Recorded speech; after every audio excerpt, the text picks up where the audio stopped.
Yes, Bismillahirrahmanirrahim. Assalamu alaikum wa rahmatullahi wa barakatuh. Yes. Tadween Yal. What's up? تمام تدوين يال واني سلامي أخيار top. People them. Welcome back. It's been a while, man. Let me just get my bearings together. Shit.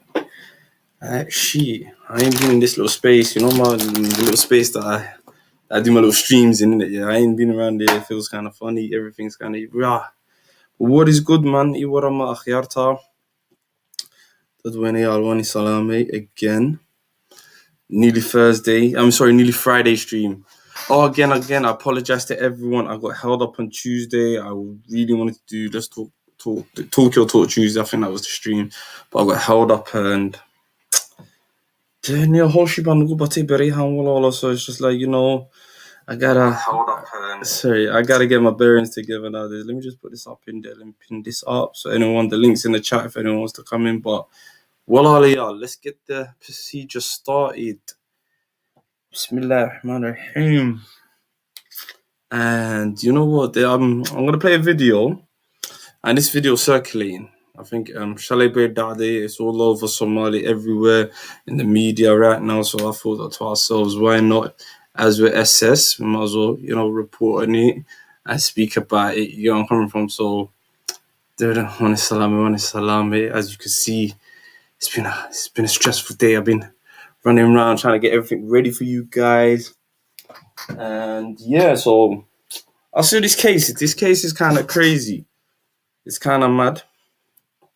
The case is kind of mad I've seen, and I wanted to report on it and speak about it, show it. If anyone ain't seen it so far, I want people's opinions on it. By the way, some of the images are going to be a bit graphic, so I'm telling you from now, when you show you, it just happened in Kenya. Plus, there's two stories.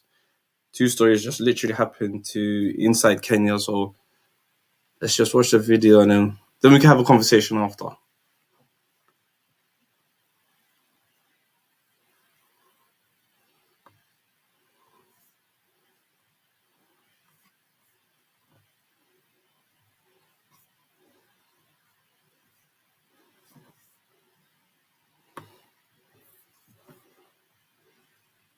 waxaan u mahadcelinaa walaal mar walba si qurux badan noola soo wadaaga muuqaalada dabcan ay ka hesho ama ay isleedahay waa la wadaagi karaa dib ayaa lagu celin karaa bulshada Soomaalida xaqiiqatan gabadhaas waliba si qaas ah u farmuuqay waxaan leeyahay waa mahadsan tahay sida aad dabcan noogu xiran tahay oo aad bulshada Soomaaliyeed aad u jeceshahay in muuqaalo qurux badan lala wadaago xaqiiqatan waxaan rabaa. The one thing I'm telling other managers right now is to try Monday.com. Monday.com is a platform. hor u sii gudagalo qodobkeena ama sidaad ciwaanka ku aragteen maalmahan iyo sanadadan dambe ama bilihii ugu dambeeyay waxaa soo badanaya dhacdooyinka naxdinta leh argagaxa leh ee loo geysanayo gabdhaha Soomaaliyeed meel kasta ay ku nool yihiin gaar ahaan maalmahan ama bilahan sida gaarka ugu soo badanaya gudaha dalkeena iyo dibaddaba qaasatan Muqdisho iyo sidoo kale magaalada Nairobi caasimadda dalka Kenya iyo Mombasa oo ah magaalo xebeed dalka Kenya ku taal dalxiis ahaan loogu aado waxaynu ognahay dhacdooyin badan inay ka dhaceen magaalada Muqdisho loo geystay gabdho yaryar soo koraay mustaqbal lahaa kuwa xaasas oo la qabay kuwa wax baranayay kuwa ilmo yar ahaa oo dabcan waqtiga qaangaarka aan gaarin horta ma jiraan ama ma jiro dambi gaar ah oo ay galeen gabdhahaasi walaalaheen ah ama si gaar ah loo beegsanayo kaliya waxa dhibaatooyinkaasi u geysanayo waa dad rag Soomaaliyeed walaalahood ah ku dhiig ah ku dhaqan ah xaqatan garan waaye miisaanka iyo maqaamka ay leeyihiin dumarka Soomaaliyeed xaqiiqatan oo ah hooyo walaal gabar adiga dhashay xaaskaaga haddii aad dabcan intaasi garan weysay ma garan karno sida aad dabcan u fahmi karto muhiimadda ay leedahay tusaalaha kugu filan waa hooyada ninkii dabcan de nin hooyo dhashay xalaal ku dhashayna de waa sax nin hooyo si xalaal ay ku dhashay ma ku fikiraya marnaba inuu dhib bini'aadanimada ka baxsan oo aan naxariista dabcan ka gurto u geysanayo gabar walaashiisa Soomaaliyeed Nairobi waxaa hadda maalmaha soo badanaya dhacdooyinka argagaxa leh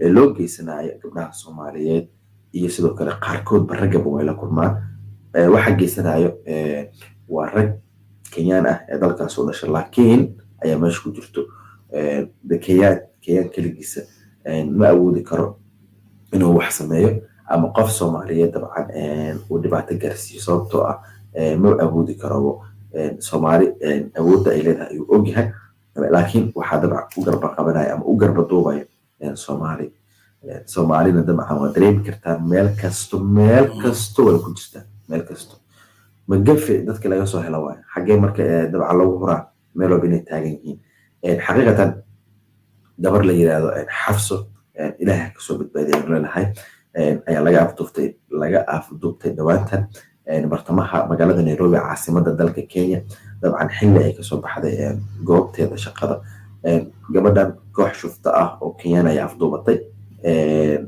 waxaa lagu haystaa sida dabcan ay ogaadeen hay'adaha amniga banaanka ama duurka magaalada Nairobi ee caasimadda dalkaasi Kenya gabadhan xaqiiqatan si waxaa loogu geystay ama loola dhaqmay bini'aadanimada ka baxsan indhaha bini'aadanka xataa ay eegi karin ama ay daawan karin si Discover your perfect watch online and click and collect at Watches of Switzerland.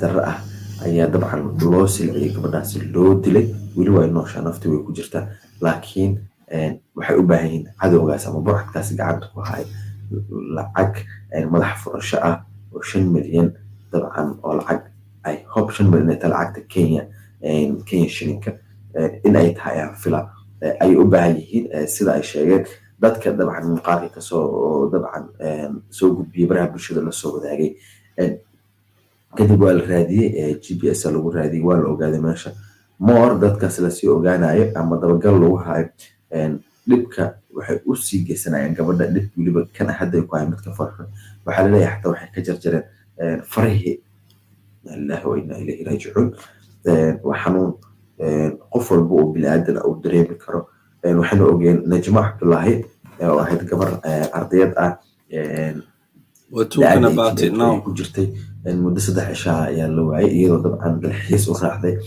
gabdho saaxiibadeed ah muddo kadibna waxa meedkeeda laga helay meel Mombasa dhow ilaa hadda waxa baaritaano lagu hayo dadkii ka dambeeyay arrintaas oo hadda warbaahinta la soo wadaagay in gabar looga shakisan yahay in ay shaqoosho ama ay isku dambeeyeen xilliga ay wada socdeen hay'adaha amniga ay gacanta ku hayaan baaritaan ay ku sameynayaan xaqiiqatan gabdhaheena ma mudna marnaba in dhibaatooyinkaasi foosho xun naxariista aan meelna kaga jirin ama naxariis la'aanta ah loola dhaqmo mustaqbalkooda iyo guud ahaan sharaftooda lagu ciyaaro haddana naftooda la gooyo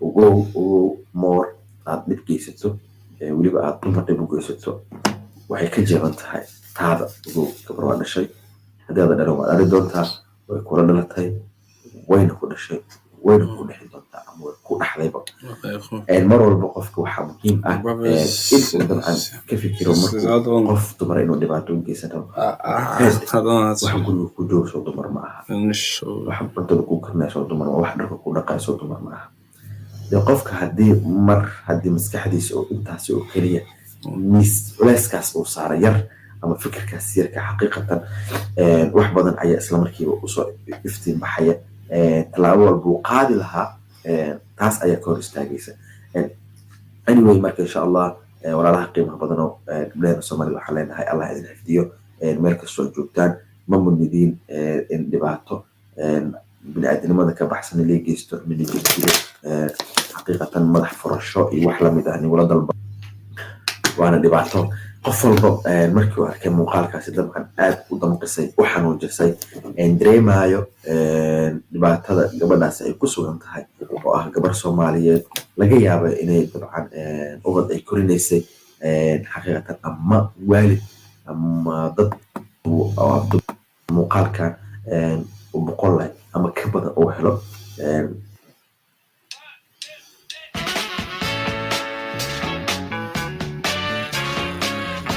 meesha ugu yaraan ka hadla wuxuu gaaray inuu istaagno muuqaalkan sidaan live u siin lahayn gabadhaasi walaasheen inna lillahi wa inna ilayhi raaji'uun inna lillahi wa inna ilayhi raaji'uun si walaasheen ay gurmad u heli lahayd isla markaana loo garab istaagi lahaa marka insha Allah bal muuqaalkan yarka ah laga helay gabadhaasi aynu wada daawano inna lillahi wa inna ilayhi raaji'uun inna lillahi wa inna ilayhi raaji'uun gabadha iyadoo muuqata magaceeda wax la dhahaa Xafso shalay galab shantii galabnimo iyadoo ka soo baxday shaqadeeda ayaa laga afduubtay magaalada Nairobi iyadoo jidka maraysa ayaa koox shufta ah oo kiyaatay afduubteen ilaa shalay waa la baafinayay maanta ayaa gabadhii waxa weeye muuqaalkaas laga soo duubay qoladii shufta ah oo afduubatay ayaa muuqaalkaas soo duubay waxayna u soo dureen eheladoodii waxay sheegeen inay u baahan yihiin lacag gaaraysa 5 milyan sawjeedaan gabadha gacmaha waa farax xitaa waa laga jarjaray waxa weeye wejiga meel kasta waa ka dilan tahay waxay dalbadeen in la siiyo lacag 5 milyan ah mobilka ay ka soo hadleen ayaa lagu baadi doonay GPS-ka iyo GPRS-ka adigu waxay dibadna way ogaadeen kadibna waxay muuqaalo kale oo hadda ay la wadaagi karin ayay soo duubeen oo gabadhii oo fariintay ka jarjareen waxa weeye gacmihii oo saalusha meeshana waxa weeye gabadha ay ku haystaan waxa weeye kulli waxa weeye waa meel ka mid ah duurka baadiyaha magaalada Nairobi gabadha loo gurmudo muuqaalka hala sheer gareeyo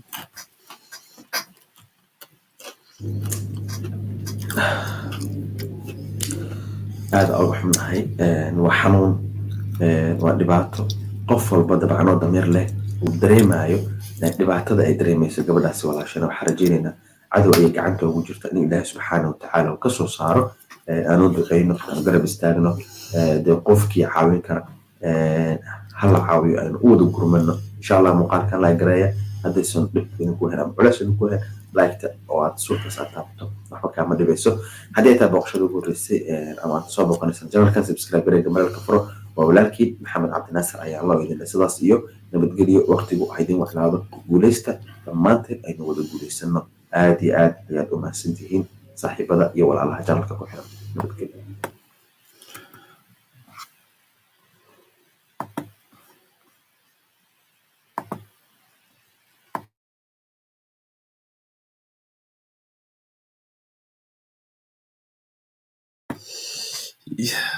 Yeah. Bismillah ar-Rahman ar-Rahim, man. Inna lillahi wa inna raji'un. Inna lillahi wa inna raji'un, man. I don't know what to say, man. I don't know what to say. There's more videos that's coming out. There's more videos that's coming out about this story, but I really wanna. I don't know, man. What's this brother say?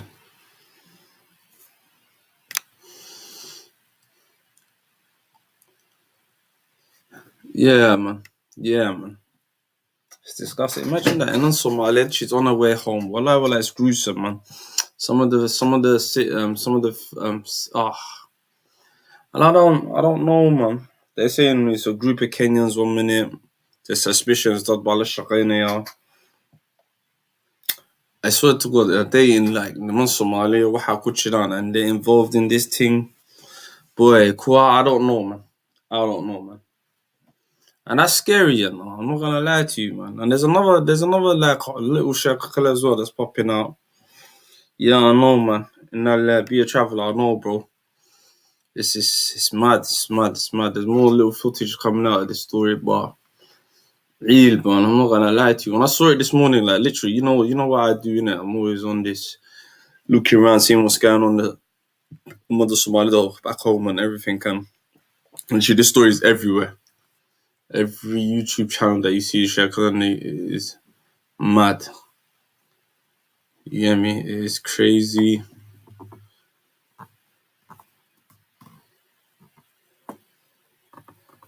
And I don't know, man, like, because this kind of ties in, it gets into a subject I want to talk about. Hopefully one of the brothers who comes on. I wanted to highlight a sort of conversation, but let me get the other video. Where's the other video? There's the other video.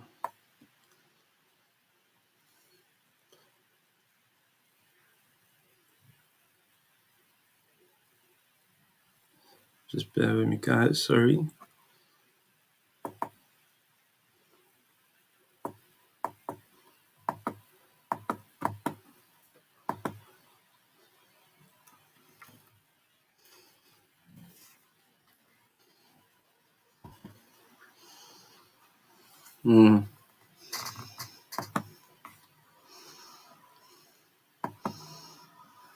Assalamu alaikum.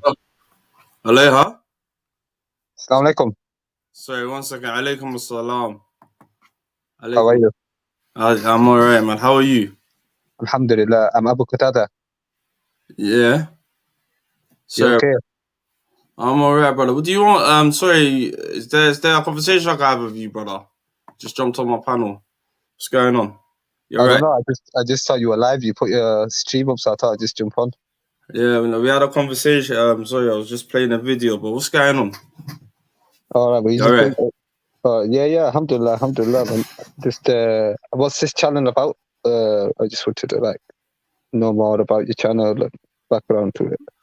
Do you know what you do, brother? Yeah. Go watch the videos and read the description. Let me just read. Wait, hold on. What's the description? No, go into the description box, read it, and. But anyway, listen, bro. Yeah. I'm talking about a serious subject that's just happened. I was just playing a video. Sorry about that, paper. All right, sorry about that. Okay. So yeah, like my stream is not even one of them streams there, Abu Qatada. So alaikum assalam. Bless up. Take care. Nah, I don't really do these sort of, you know what, Ali? You see these people from this type of, yeah, walk on. What is going on? Yo, what are you saying? Yo, Assalamu alaikum. I'm alright. Alaikum salam. You hear me, yeah? Hear you perfectly. You can hear me? Yeah, bro. Yeah, man. What's going on, Dust, man? You know what? I was playing that story that you know that videos that earlier that we Yeah, dropped in I the group. saw you were live, bro. You were playing the Yeah. video from earlier, yeah? The case, yeah? Yeah, the case about Kenya and until after bit. And I had these, you know, these weirdos from, you know, the Speaker's Corner community trying to jump on like, oh, what's this channel? I don't wanna. But let's carry on. What do you think, Dusty? Because me and you saw this. We saw this story, and it's واحد لقنا حقيقة I'm coming from. Bro, واحد عاد وقلنا حي bro. Like, أنا هرت بقى ما أركن story وحن أركي video but post video. Yeah. I didn't even get no backstory, nothing. I just saw the video. I know. What is this? And then yeah, man, I got the backstory now, and bro, I got a little another clip. I got another video. You know, I think I know we're not shy. But it's the barbaricness of how they doing that to the Somali women in Kenya right now, Muslim Somali women, and then I've got some clowns want to jump on there. What's your channel about? Brother, I don't want to hear none of these people's voices in my life. I don't know you. I don't want to know you. I don't care about your bullshit. But anyway, listen. That's it. I've got another video. Let's play this video for I think 1 or 2 people has just arrived. And this one clears it out more better. No good tour. It clears it out more better. It's got a small gist of the story. You get where I'm coming from, broski?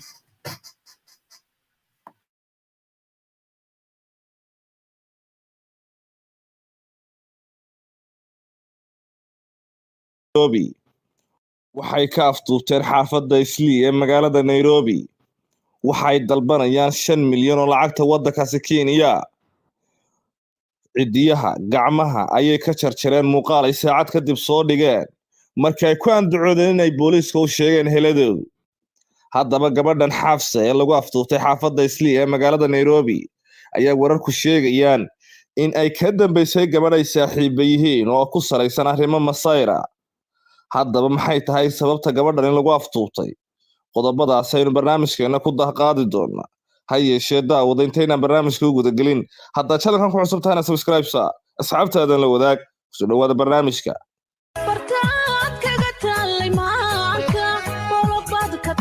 Soomaaliyeed oo lagu in gabar Soomaaliyeed oo lagu magacaabo Xafsa ay koox Kenyaan ah afduubteen kana dalbadeen lacag madax furasho oo dhan 5 milyan oo lacagta waddanka. The Cotswold Company's summer sale is now on.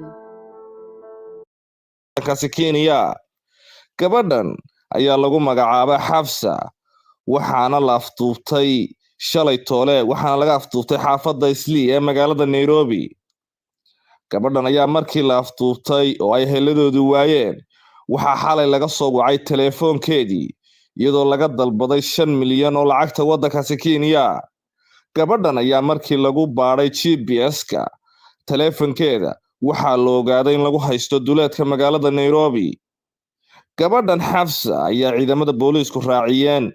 Gabadhan Xafsa ayaa ciidamada booliisku waxay raadiyeen meesha ay joogto oo GPS-ku soo qabtay. balse saacad kadib waxaa loo soo diray gabadhan oo faraha iyo cidiyaha laga jarjaray iyadoo gabadhan yar ee Soomaaliyeed ee Xafsa heladeeda loo sheegay inay wanjaleen oo ay saacadaha soo socda dili doonaan maadaama ay booliiska u sheegeen. waxay dhaheen haddaan lacagtaasi soo dirin saacad gudahood gabadhan waa la dilayaa. gabadhan ayaa laga kaxeeyay meeshii GPS ku sheegay ilaa iyo haddana lama garanayo meel ay u wateen Xafsa oo dhaawac leyl daran sida muuqaalka idinka muuqata. warar hoose aanu ka helayno magaalada Nairobi ee xarunta waddanka Kenya ayaa waxay sheegayaan in gabadhan afduubkeeda looga shakisan yahay gabadh kale oo ay saaxiibo yihiin. wararkaanu helayno ayaa sheegay in gabadhan ay saaxiibada yihiin Xafsa ay jeceshahay wiil ganacsada oo ku nool xaafadda Islii.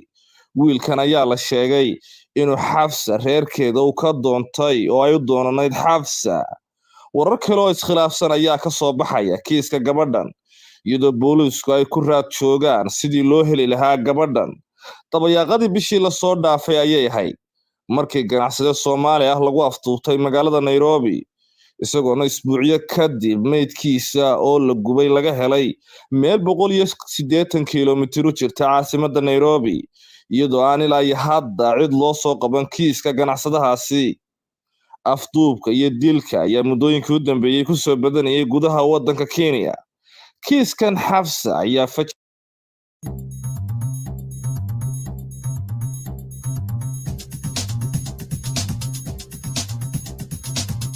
ciyaama ka ku noqday bulshada Soomaalida ee ku nool xaafadda Islii magaalada Nairobi iyadoona meesha ay ka maqan tahay kaalintii ciidamada booliiska ee waddanka Kenya.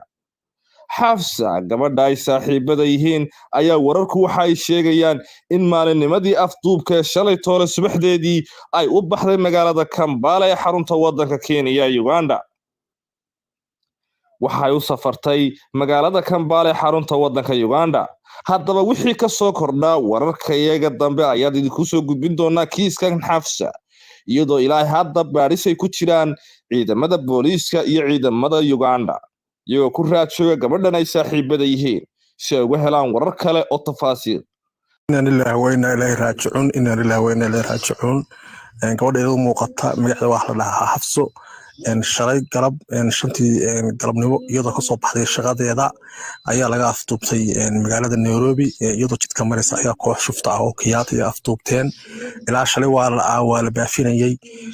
maanta ayaa gabadhii waxa weeye muuqaalkaas laga soo duubay qoladii shuftada ah oo afduubatay ayaa muuqaalkaas soo duubay waxayna u soo dureen eheladoodii.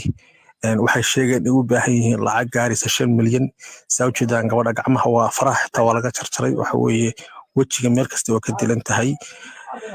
waxay dalbadeen in la siiyo lacag 5 milyan ah. mobilka ay ka soo hadleen ayaa lagu baadi doonay GPS-ka iyo GPRS-ka adigu dibadna way ogaadeen kadibna waxa muuqaalo kale aan hadda la wadaagi karin ayay soo duubeen oo gabadhii oo fariintay ka jarjareen waxa weeye gacmihii oo saalusha meeshana waxa weeye gabadha ay ku haystaan waxa weeye kulli waxa weeye waa meel ka mid ah duurka baadiyaha magaalada Nairobi. gabadha loo gurmudo muuqaalka hala ma tahay hooyo ama aabe la rafaadsan shaqooyinka xamaaliga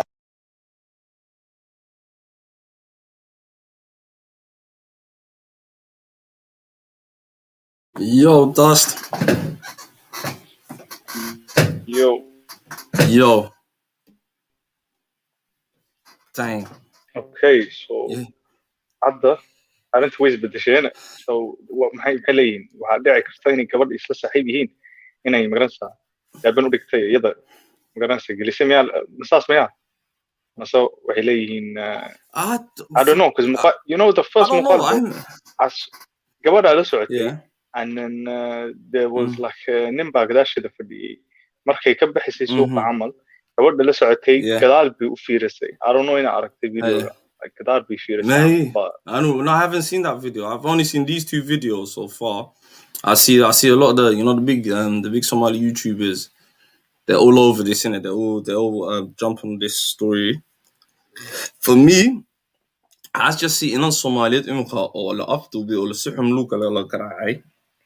that's what I'm looking at right now. You get where I'm coming from? You get where I'm coming from? I'm looking at a group of Niman Ajnabi or Wadan Ajnabi or Charkena or that kind of Lugulayo, especially some of our own people, but that kind of lie. We speak about Ahmed Rashid. We're gonna speak about that cunt sooner or later as well, innit? Yeah. For me, Dust, I'm looking at it as, and I'm watching what's going on. You know, all these. You see how that little character that just try to come on the channel as well. I'm watching all of this and and I'm just like, forget him innit, yeah. But I'm seeing all of these little antics, these kinky antics right now innit, yeah. And I want to really that care now. I'm talking to the Somali people in general innit, yeah. Like, I don't know. I don't know the demographics of Kenya because we need one of the Kenyan brothers or sisters to jump up and explain to us how it works and see the Yihim. I ain't been to them sides. I'm hearing Somali Suhum Balukala. You know where I'm coming from, and for me, what's this Shan million? Like what the fuck? Shan million or Kenyan hour, so I think it's high like 50k or is that because I see bro, I'm gonna start seeing this as a copycat sort of thing. What's gonna happen? You know that I feel like Dusty, remember when the serious murder and rape thing was going on a couple of months ago and we were covering it, and it was a trend but it just sparked out of nowhere, innit? What do you think about this? With this, I think because we've been talking about Kenya-Somalia relations now, like the whole maritime dispute, and then the whole Chad thing, and then Somalis are,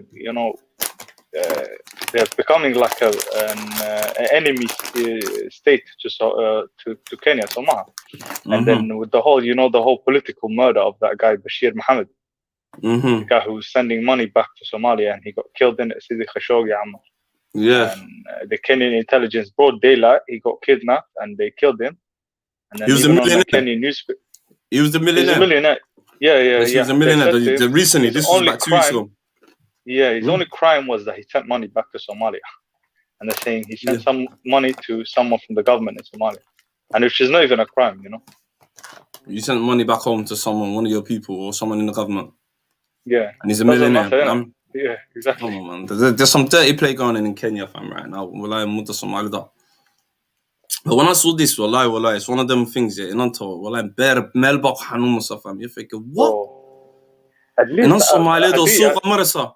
Inta afkay ka jaran farahna way ka jaran way xirxidha. La hawla wala. I know has la bro, yeah. Haba u haray amal like geeribi sarka ku haysa Somalia. Like she's gone, bro. Like had them exactly. So even hatta yisoo celiyaan amal.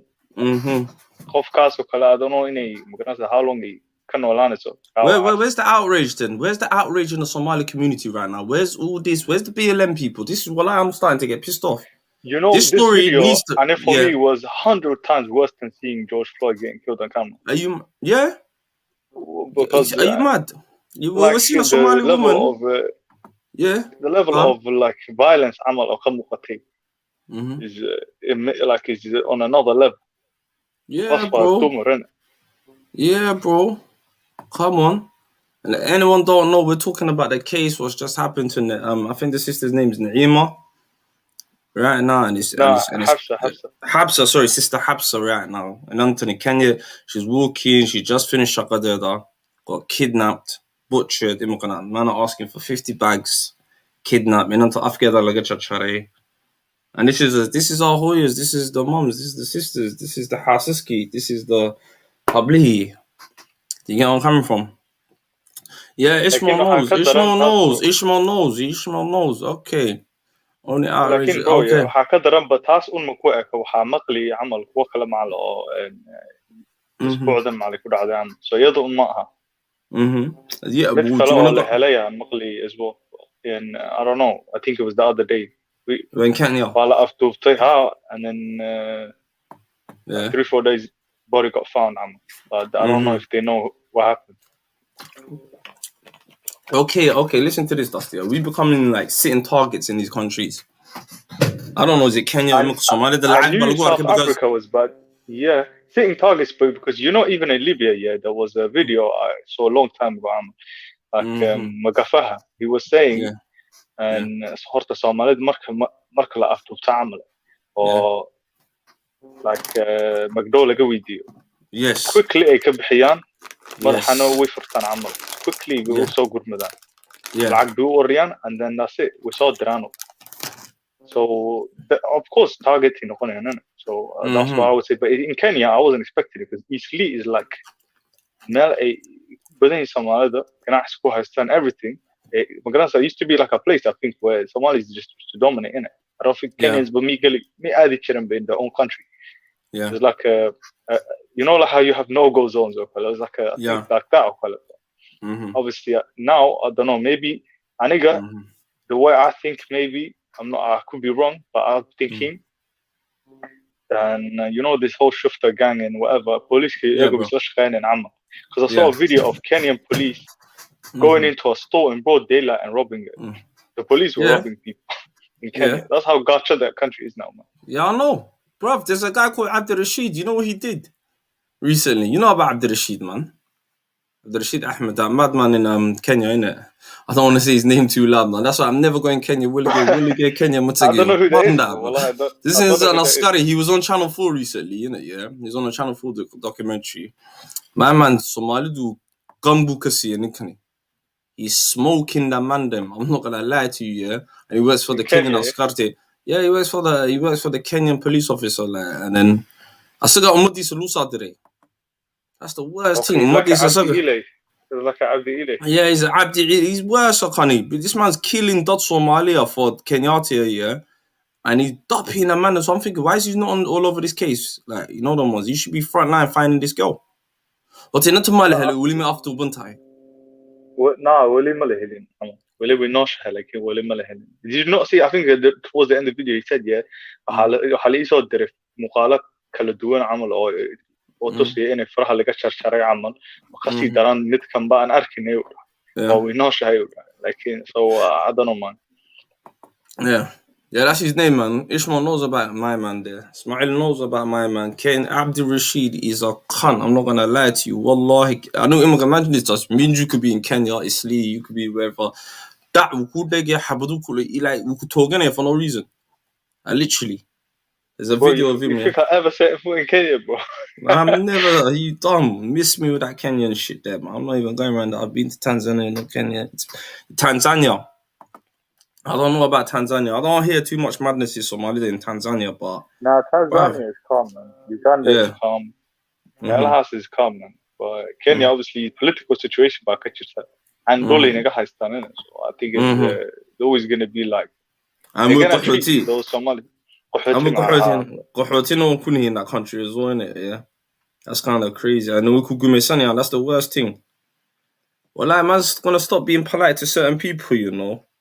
Because this should be an outrage. Like I'm saying, yeah, the whole look. This is a Muslim woman, Kabard, Somali. I don't know. Where's the outrage? Where's the uproar? Where's the Kenyan embassy? I don't know how I am. There was Somali or Muslim عمل or Bengal So it's like the dynamic is there as well. But obviously, I don't think it will do any justice for someone that had done like to other community. I think it's for us to deal with them. Yeah.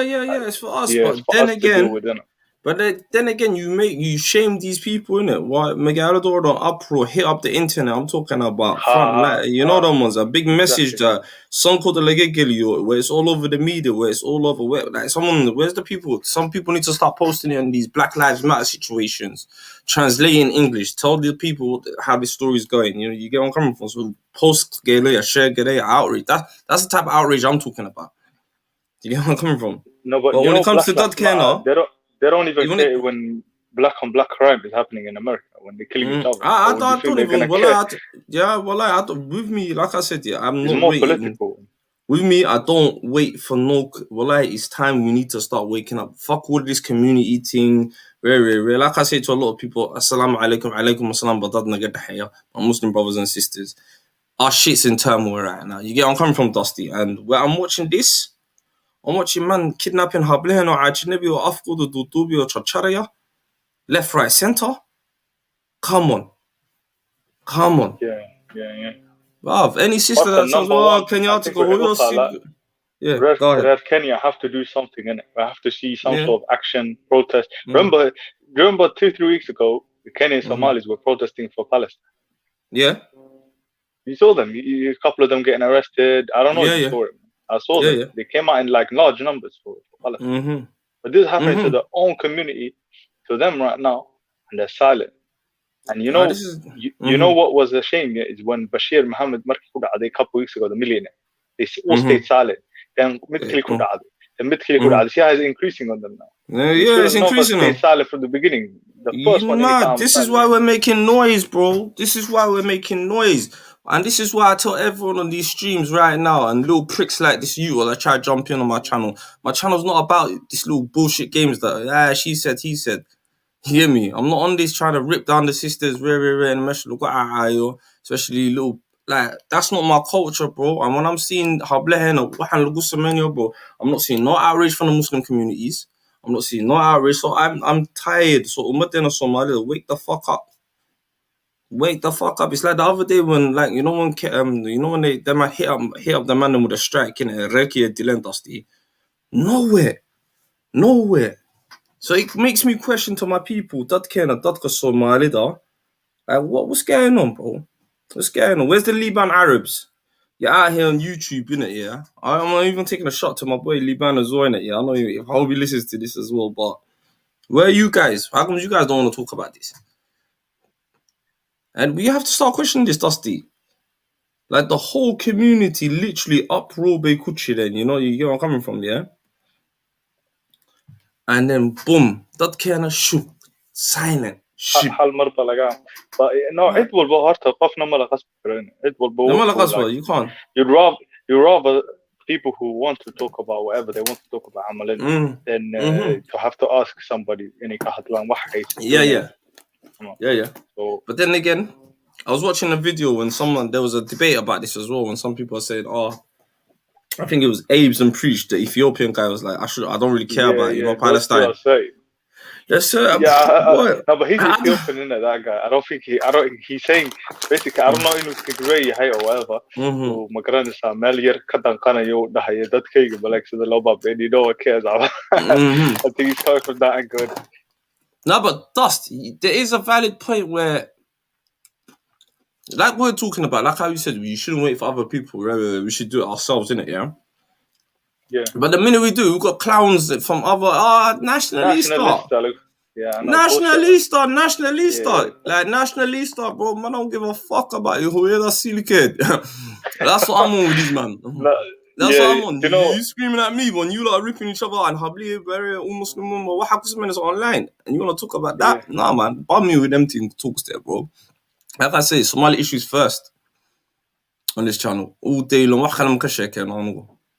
And if you're not down with it, then let's go innit? Because when shit like this happens, this is why I kind of created this channel, fam, because these issues are not being spoken about. We need to speak about these things. We need to highlight these things. Somali proverb, innit? Come on. There you go, bro. Come on. I've got this for you, yeah? I'll show you. We got Shimbir in the building. I've got this. This is the video that I wanted to show you. Man like Shimbir shooter, man. This guy's been about, man. He's been about, fam. Nigga Shimbir, he's been hiding it. Well, Simberman, jump on, man. He's from Cardiff. He's jumped on the panel once. I got him on the stream, but he was he was shook. Swear down, I've never seen this guy ever. He jumped on the panel one time. He's got some, some Cardiff accent in it. He's from Cardiff, isn't it? He's from Bewtown. He's gas right now, but you see Wales, they whooped Turkey, innit? Yeah, come on. What do you think about the Euros? The Italians, but the you see best the team. national anthem today. They're passionate, bro. I love that. Yeah. You saying the Somali football should get into that, Dusty? Well, after Sunday, if they lose, yeah, then they're bonus. Yeah. Yeah, you might. Well, I don't know. I'm looking forward to it. I can't wait. If they lose, But then again, you saying Somalia in the Arab Cup? That's a bit ironic, isn't it? All the Arab hating Somalis, they're gonna be pissed. I mean, are they gonna watch it? Or are they gonna be like, nah? Oh, do you see them guys? Nah, them funky guys, them Cinderella characters. Politics, you know, man. you see them Cinderella characters. Yeah, basic baller. Yeah. I know who this guy is, man. We shouldn't be in the Arab League. It shouldn't be an Arab. Yeah, this is what's his name? J Money, man. Well, J Money changed up his name 50 times in the motherfucker. You know where I'm coming from. Yeah, they sacked the Arab guy, the manager. I don't even know why, but I want to know J Money. He wasn't legit anyway. That's what I knew, bro. I don't know why they got rid of him. Yeah, J Money, man. I think he's heard about the Kenya story. You know what happened to the sister, bro. I want his J thoughts Money on it, is bro. Kenya, bro. Bring him in, bro. I think he knows everything. I know. J Money been to Kenya without even being to Kenya, bro. That's J Money. He said, nah. He said, how can he be racist to a football team that he's coaching? I don't even know. What's he saying? What is that? I don't know. He's saying he was insulting Somalis left, right, centre, and he's the national team coach, man. I know what's up, bro. Listen, this is a story that yo, Dust. Let's talk through this one. That's my guy, Boderi, bro. Boderi is the guy right now. He's hotting up my man. Watch this.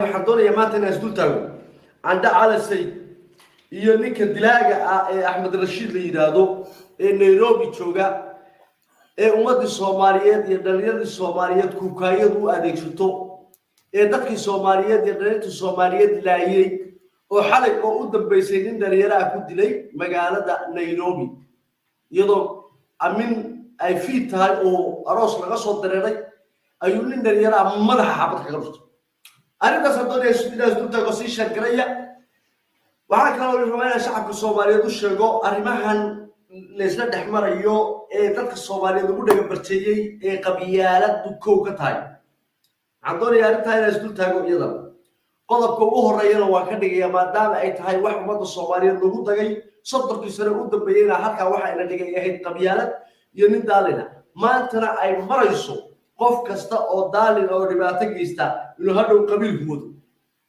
Axmed Rashiid ninka la yiraahdo dilaaga waa gacan ku dhigli Axmed Rashiid ee dhalinyarta Soomaaliyeed Nairobi gam kaga dhigay oo kukaayadu adeegsatay oo hadda heer maraya xitaa qofkii fanaan ah oo meesha taga ama qarasayay wax ka waayo ama mid dhalinyaro ah meel iska maray madaxa xabad ka dhufto labacad isku weydiin waxa weeye waa leeb يقانصو أي استعماله كوكاية يكيان في استعماله أحمد رشيد وحو بادا ولعك قاطع عند عالسي أرنتي شرم بوي يمكن أن يضع وهو يوتيوبر كان فنان كها يوتيوب كيسي وهينا كير دير درجة لينا دير درجة قريجي سقط شوجا ayaa عند عالسي wuxuu u diray ninka liyaada Axmed Rashiid reer Nairobi way garanayaan dadkii dhalinyarada Nairobi joogtay oo dhan waa ninkii ka soo qaxday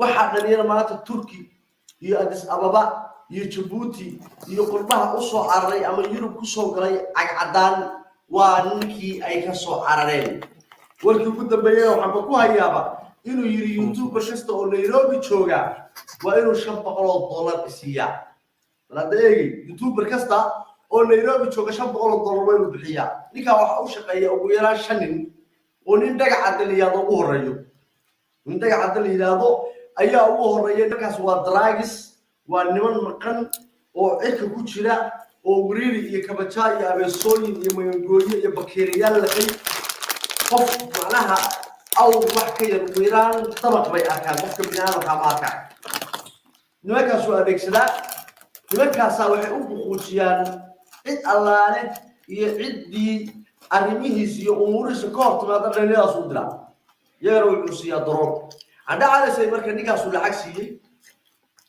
deedna ninkaa yara deed darajo gurigooda loogu dhacay ninkan axmed rashiid Hey, Dusty, you there?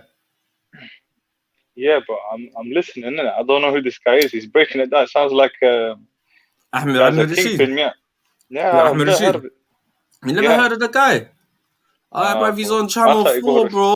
Yeah, big up my brother Ishmael in the builds. Yeah, he's on Channel 4, bruv. There's a Channel 4 documentary about Ahmed Rashid, bro. Man is smart. There's a video of him in Yeah, gun for hire, yeah. No, basically what? Askari Kenyan, yeah?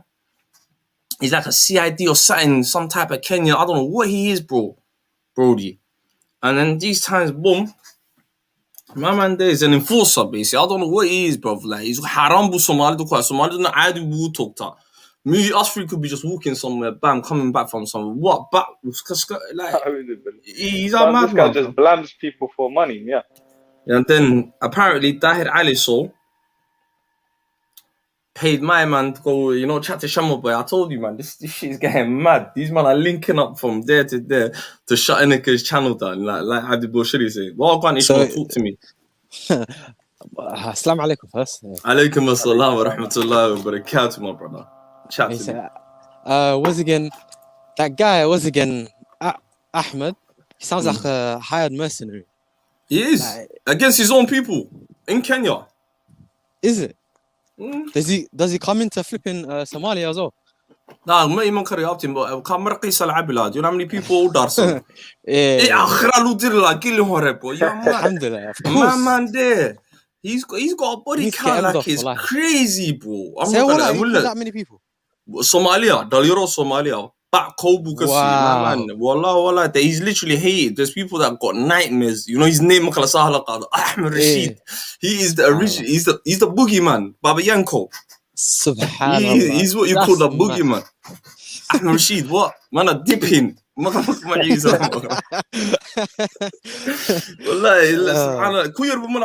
but look, what do you think about Ishmael? That story about the sister. Talk to me. Let's get back into that. Subhanallah. What can I say, bro? These things will continue to happen, innit? As long as we keep thinking about others and again not coming together and thinking of our own success or our own progression. You get me? And Khalid, you know, I always say these BLM merchants never talk about this shit, and that pisses me off. They never ever talk about this shit, and it's happening to your own people. Say if a white guy killed a Somali, they'll talk about it until the end of the world. If a white guy killed a black person, they'll talk about it until the end of the world. But when a African or someone of African origin does something to us, there's no crickets. I know. No one's around. No. That's why there's an agenda behind it. They're not these good, kind-hearted people. They just all I can say, they have an agenda, innit? They only care about one thing, and that's all I can say. We need to start thinking about ourselves and not. Straight. Dusty said it the best, bro. But then again, you're gonna be labeled this nationalist. Like I don't listen to this nationalism talk. You get where I'm coming from, bro? It's like it's all wasp, fam. It's a distraction as well. All they can do is shame you. That's our community there. It's like, oh no, bro. When our family and our sisters are getting fucking kidnapped and murdered, butchered, annihilated. Like, what the fuck? I swear to you, there was this guy on Twitter. He was talking about it, innit? And then there was this girl that quote tweeted, and she said, "Oh, you're so anti-black. You're racist. You're labeling black people or some shit as this that, and you are always against black people, yada yada." And she's Somali as well. Yeah, but you see them sisters there, yeah? You see people that talk like that, yeah?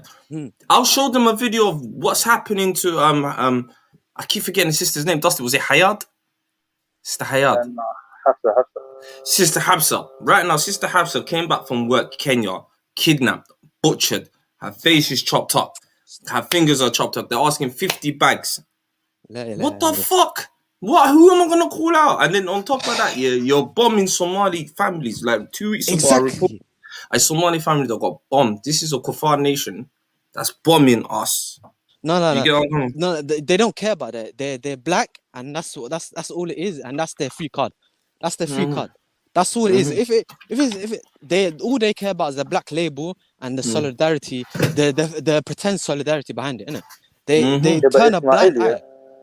adiga horta maxaa ka helaysaa if they speak about it or not, like iyaga already, you know, like qaabkooda noocooda waa garanaysaa. So because for me, I put more importance on like if the Somali government speaks about it or not. If they hadii iyaga ka aamusan, then that's a problem because the masuuliyad in it. So for me, I was waiting until I saw like the UN representative for Somalia. He spoke about it. So for me, that's like more like something to be. But I would criticize that. But okay, but there's a lack of outrage amongst us. If we just look to the officials, that's nothing. They have to say it or they'll be condemned, and then that will go against them. That's what we should be outraged. The Ishmael, what I'm talking about right now, when you see an image like this here, whoever's got Hoya, Bilal, just go around your house today if you're not listening. Hablihin Allah Hadla, anything, look at your family members in the face, and any of the Habla that give you this little bullshit talk, just slap that in their face and tell them, yo, bro, they don't. What are you telling me now? What are you telling me that?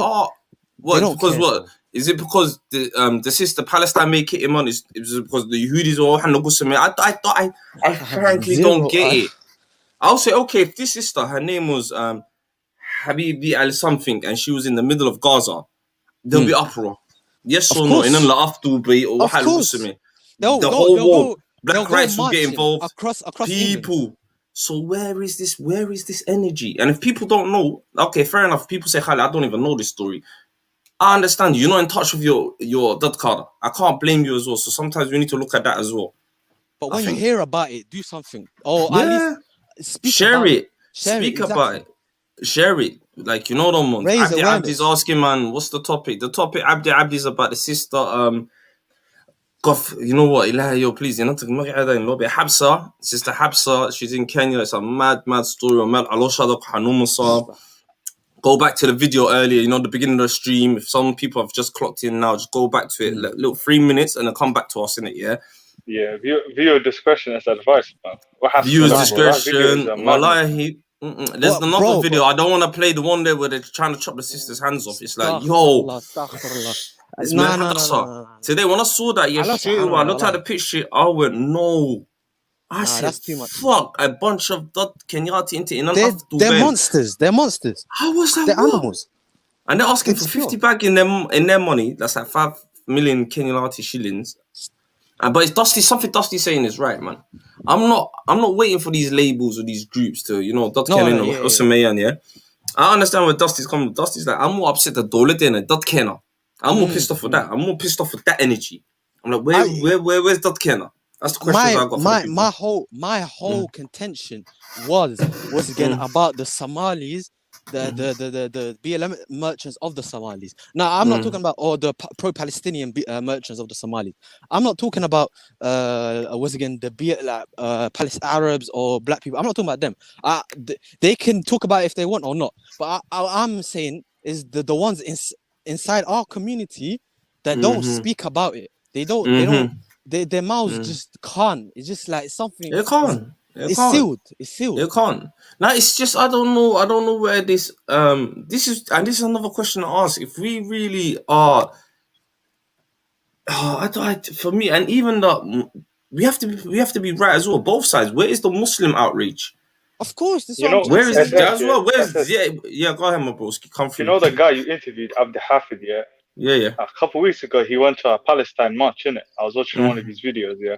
And he found like maybe a dozen Somalis and it found like this group of young girls, Oini, he interviewed them, and she was like, oh, Palestine, the Huma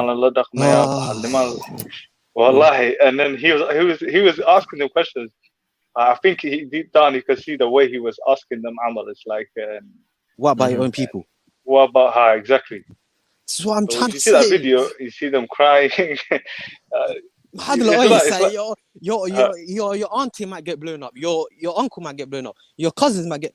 It doesn't make sense. Okay, of course, there's people dying in Palestine. Innit? There's hoods doing it, innit? They're just evil people. But at the same time, where did he go? He cut off. I think he asked him as well. What do you think about this comment there, Dusty on the pitch? He's saying, let's face it, the fact that Somalis lack patriotism. Jews have several tribes, but they're united and have patriotism against non-Jews. You know, with that, you can't really compare Somalis to Jews because they have Jewish is a religion, isn't it? And they see anyone who's not Jewish as a goyim. It's like beneath a human being, Amal. So we got that doctrine there is already a mad thing. So I wouldn't advise us to copy that doctrine. That doctrine is a very flawed doctrine, and it's a fascist. It's a fascist. Really a fascist, really as well. Bro, these in the Palestine marches, they'll cry and walk for miles. And then in the what was it, in Minnesota thing, they'll riot and they'll do Barambur and Janaza for a Janebi as well. And then their own people, it's like they're blind. They can't see. Guys, okay. Ish and Dust, yeah. Where do you think this came from? This lack of no empathy for modern, is it? We don't give a shit. No, I don't think it's beggary. To me, it's beggary. Like, I've been saying this from Somali speakers since the first day I came into this place, innit, yeah? And my first videos that I got into a lot of stick, and a lot of people ripped me into is lack of identity. I don't think Somali, the identity, all these, I think everything's confusing Somali. Of course. Like once again, you see the okay. There's two sides. There's the pro-Muslim Palestinian ones, that are way too far, innit? Just go way too far. And they don't give a shit about their own people and say Muslim this nationality out of here, yada yada yada. And then the other side saying, oh, black this, black, and Yawahas is pure is their identity. They don't know what it is. They either go to the pure black side or they go to the pure Muslim side. And then those fringe ones that claim Arab, there's no one in the middle saying, what's happening to Palestinians is bad. They're humans. They're our brothers. What's happening to the black people?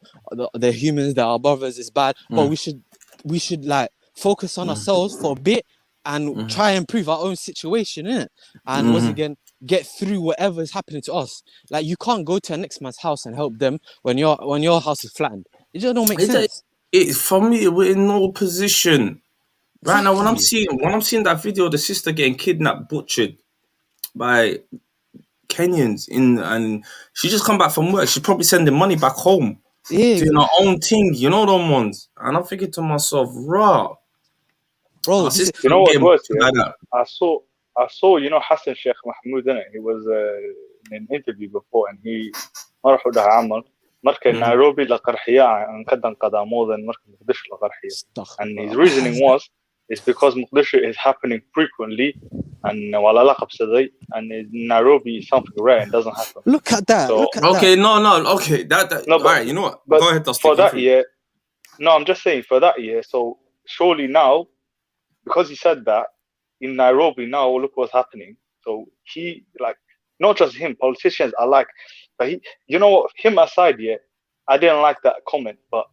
The politics. There's a lawyer in the famous Somali lawyer in Kenya. I don't know who his name is. The one who was saying, but the Kenya ball. Yeah. The Somali guy. Yeah. So where is that guy? Like, you're so Kenyan. You're so Kenyan, not Somali anymore. Like, there's just this coon chip in all of them, in all the far ones. Ish, Dusty, hold up to the panel for me, guys. I'm coming back here, my brothers. Say no. Give me 2 5 minutes. Bro. like I was saying, there's this coonship in them, innit? There's these coonships in these ones that go far. Like there's the coonships in the ultra Salafi Muslim ones. There's these coonship in these BLM merchant ones. There's these coonships in these Kenyan ones. Like they once they get the opportunity to like distance themselves away from Somalis, they take it. They're like, oh, we're not this, we're like, we're this, all that. It's just so. That's why I keep saying. Was again, these white people, these Arabs, these Africans, they're all our ops. But all they don't care about اسماعيل us. That's all I'm trying to say. متى هرب Somalis. متى هرب I think is because you mentioned quite a few groups there, yeah. So I think for me the correlation that I can see from that is that all of those groups, what they have in common is that they put a certain political ideology before their one. Like, do we have an ideology that we can put down as like I'm a like Somali no, or like no, they they serve their best interest. That overrides that serves our best interest. Do we have that? Yeah, you can speak. Yeah, I think like obviously now we're the only nation who had a failed state Somalia for that long. So I think with that, I think it came with a loss of that sense of interest, self-interest, looking out for your self-interest. I think it only extends to maybe your family and your current whereabouts, because we're diasporas around the world. So we're obviously gonna care more about where we're at right now, Somalia. So, but you know what? I kind of see more people. This is like because a couple of years ago, I didn't. These things they used to happen frequently, even a couple of years ago. But had at least I see more interactions, more and discussions, and more like awareness. I think that's one positive I would take from Amal, like BLM and stuff like that. It's pushed like fringe movements to, into the same directions as not social justice warriors and stuff like that, but and even young people, they're waking up a bit more, man. Because with the whole Somali Kenya thing, I think the politics is we hagachi in Hirir Ka'amal this week, but I think it's gonna go back out of favor, and then I'm not sure if they're gonna move to Turkey, and then something's also gonna happen in Turkey. I would say for them the best bet is just to move home and instead of being scared of like just move back in it, move back home, invest back home.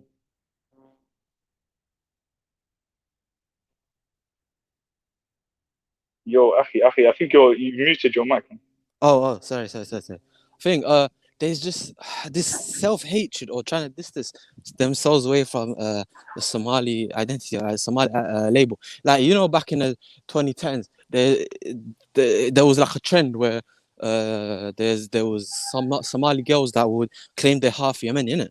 Like back then. Half Yemeni, yeah. And then now they just this ultra black, pro-black, were black as the earth and wahasi. Like they're flopping from one side to the other. In 10 years time, I want to see what kind of evolution they go through. In 10 years time, what are they going to claim now? Like they're trying to distance themselves away from the Somali identity, the Somali label, innit? And to me, it's just like Khalid said, it's pure identity crisis. That's what the West does, innit? Because when we were back home, everyone knew we were Somali. Best that was us, best Somali, a Muslim. That's it. But now there's all these labels and shit that some Somalis might go into and others might not go into, and all that shit. It's just mad.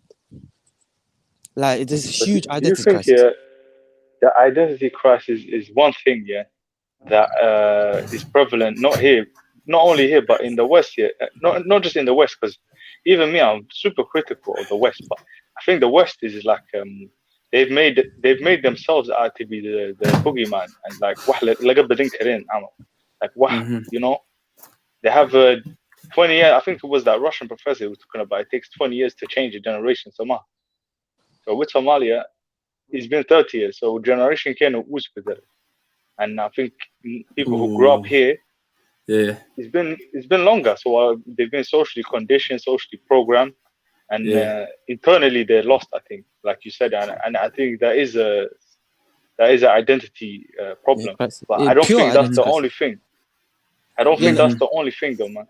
You think from a humanity perspective, why is it they can humanize the Middle East and they cannot humanize Africa? I think that's a lot of people can't do that. You know what I mean? Like in terms of Africa, people don't see it as they see it as like the starving continent, but they don't see it as like, you know, a place where the West is colonizing right now.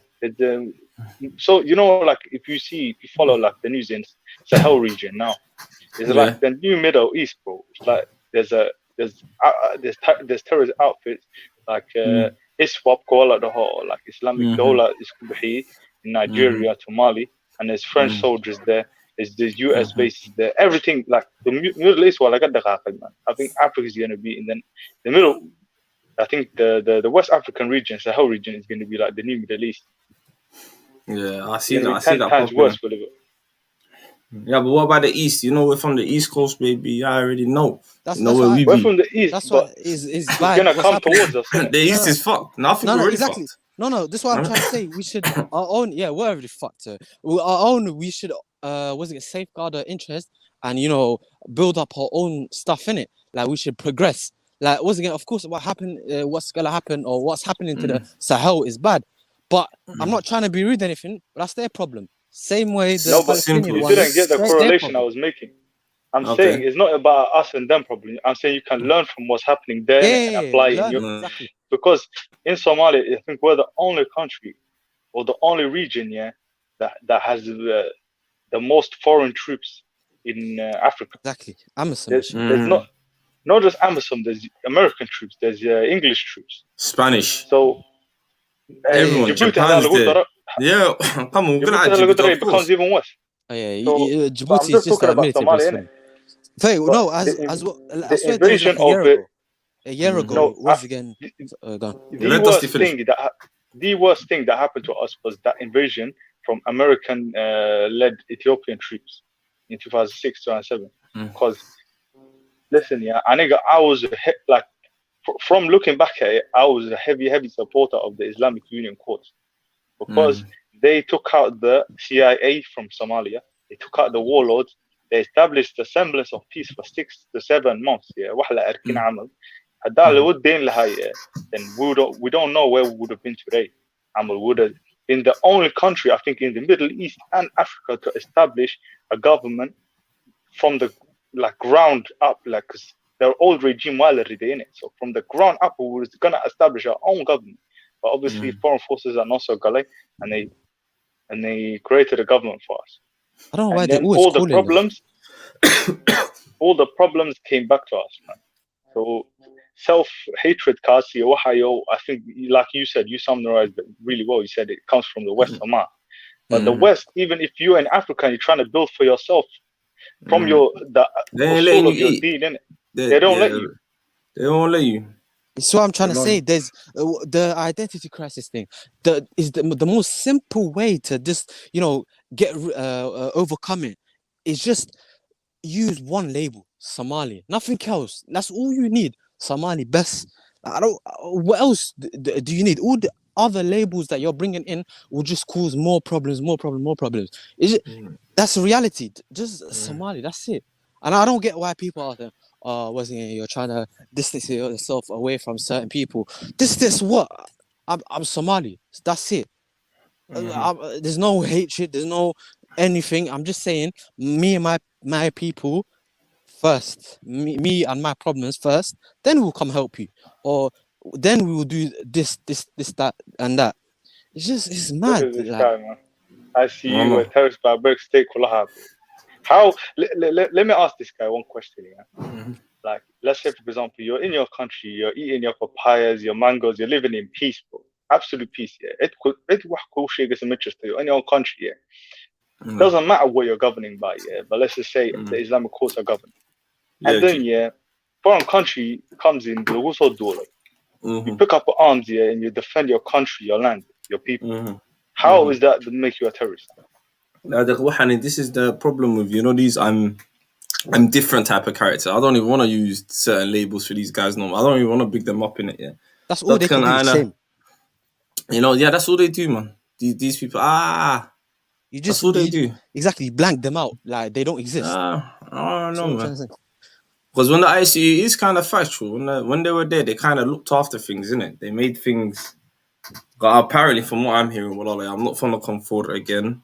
From what I'm hearing, that period of time was when things were happening. It was alright. It was alright. دين تلقوا دقمي مجالدي تكش قرينكي قريال بطل حق لوسينية هذا حق كل دقمنيين. I know. What can you say? No, but my problem is here with the comment here is that he's saying is barbaric here. Then go on. Why didn't another group of Somalis here overthrow them? Why did you have to bring foreigners to come overthrow them? Exactly. That don't make sense. Like if the Somalis didn't like it, they'll do something about it. There'll at least be some sort of uproar. But like no one said anything. So what's the end? It's the same thing that I keep saying. Was again they everyone's adopting this Western type of authority, innit? Where it's just democracy. You the blueprint of the West. You have to use it in your own country.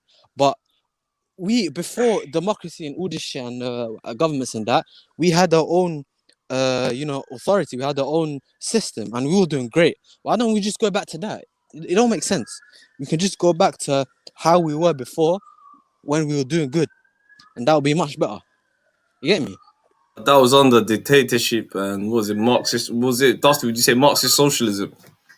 Yeah, Marxist socialism, whatever, communism. I don't know. There was something that Siad was cooking up, but it was all foreign ideas anyway. Italy, Russia. Yeah, but then again, okay. The question is right now, all right, Cole, you guys are on some good points. What is the new way then? Because in the modern day that we live in, 2021, that's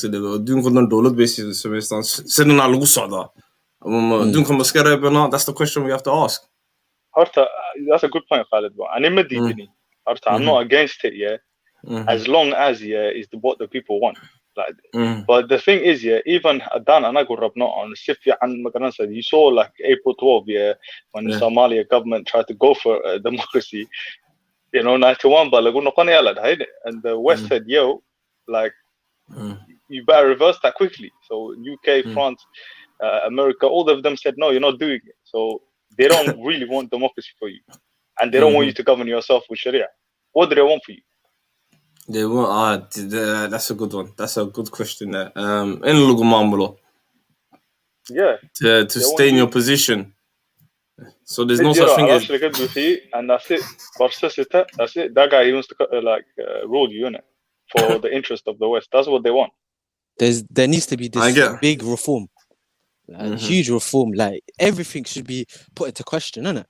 Their effectiveness, the people in charge, the whole system, the whole everything that we did, or we have, everything should be put into pro and con, and whatever system works best for us, we should go by it.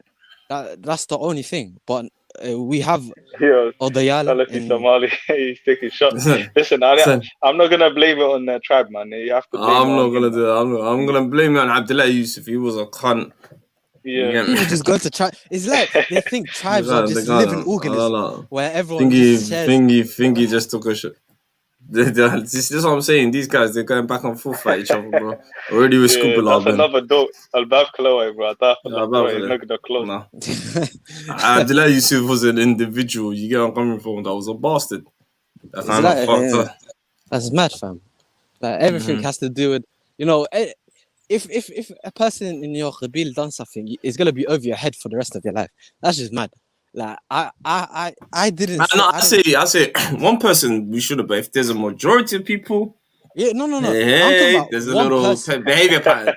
I'm just saying that if there's behavior patterns, sometimes But if it's just one individual in a clan or sitting a yihin. Okay, I understand. But if there's a certain collective of okay, bada bing, bada boom, certain people sitting man, this is how sitting man. This is what it is.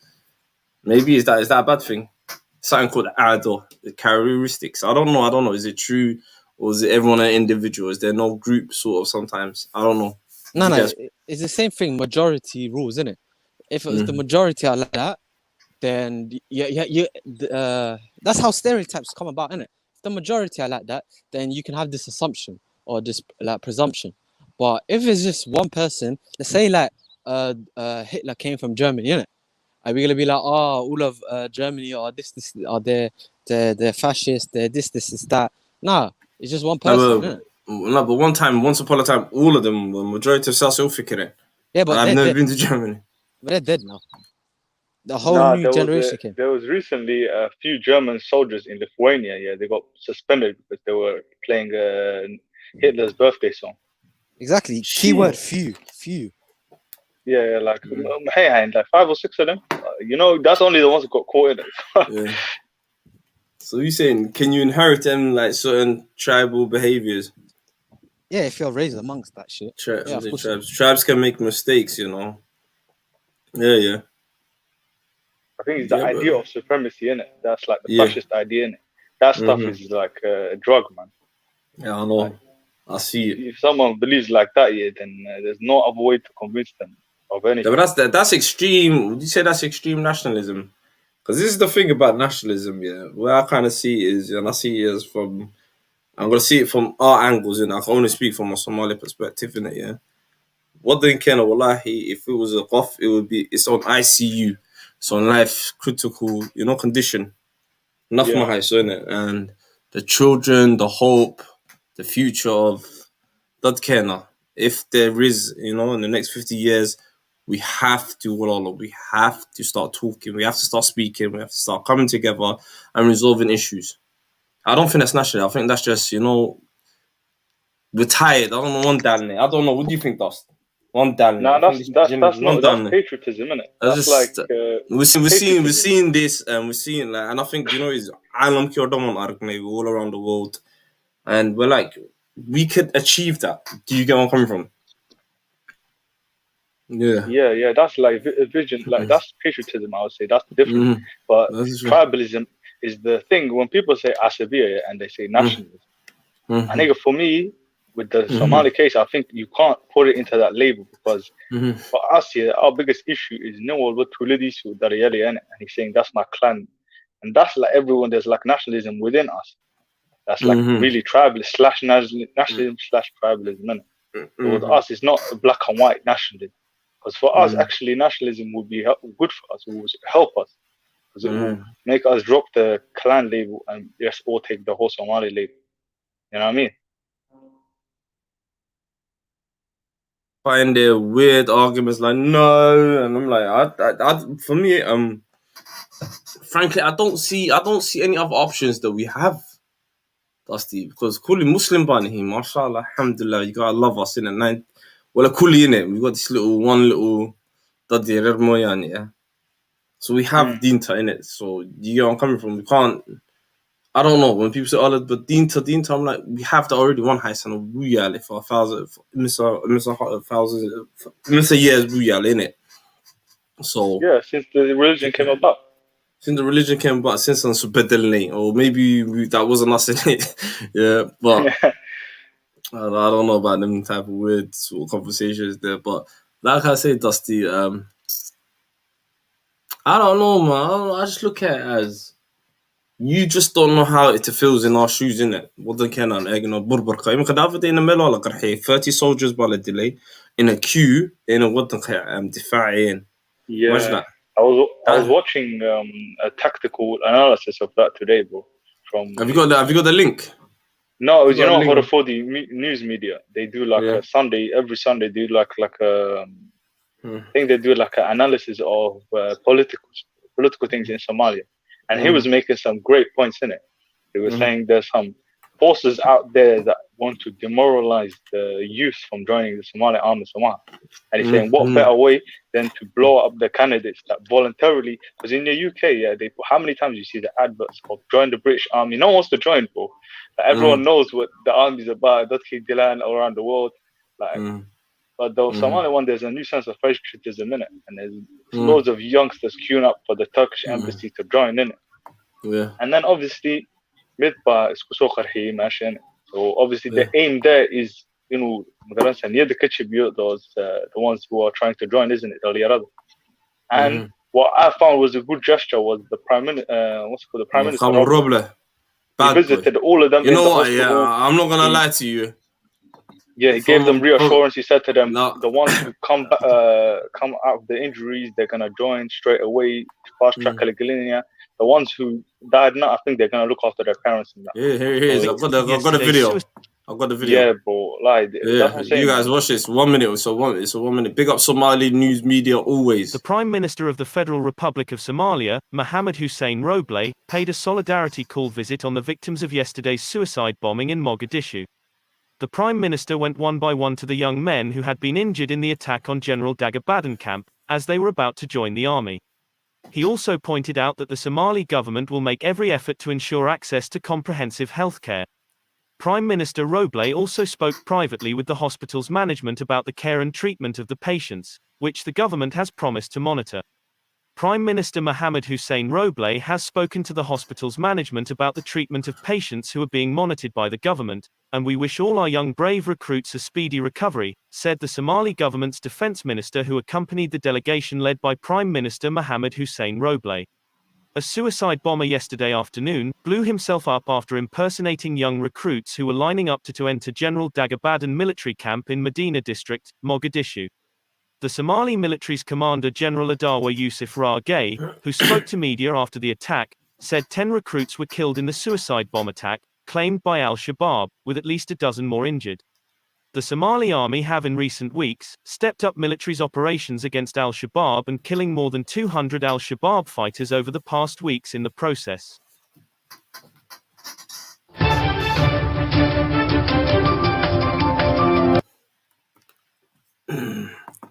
On the other hand, cadowgan la dhashay.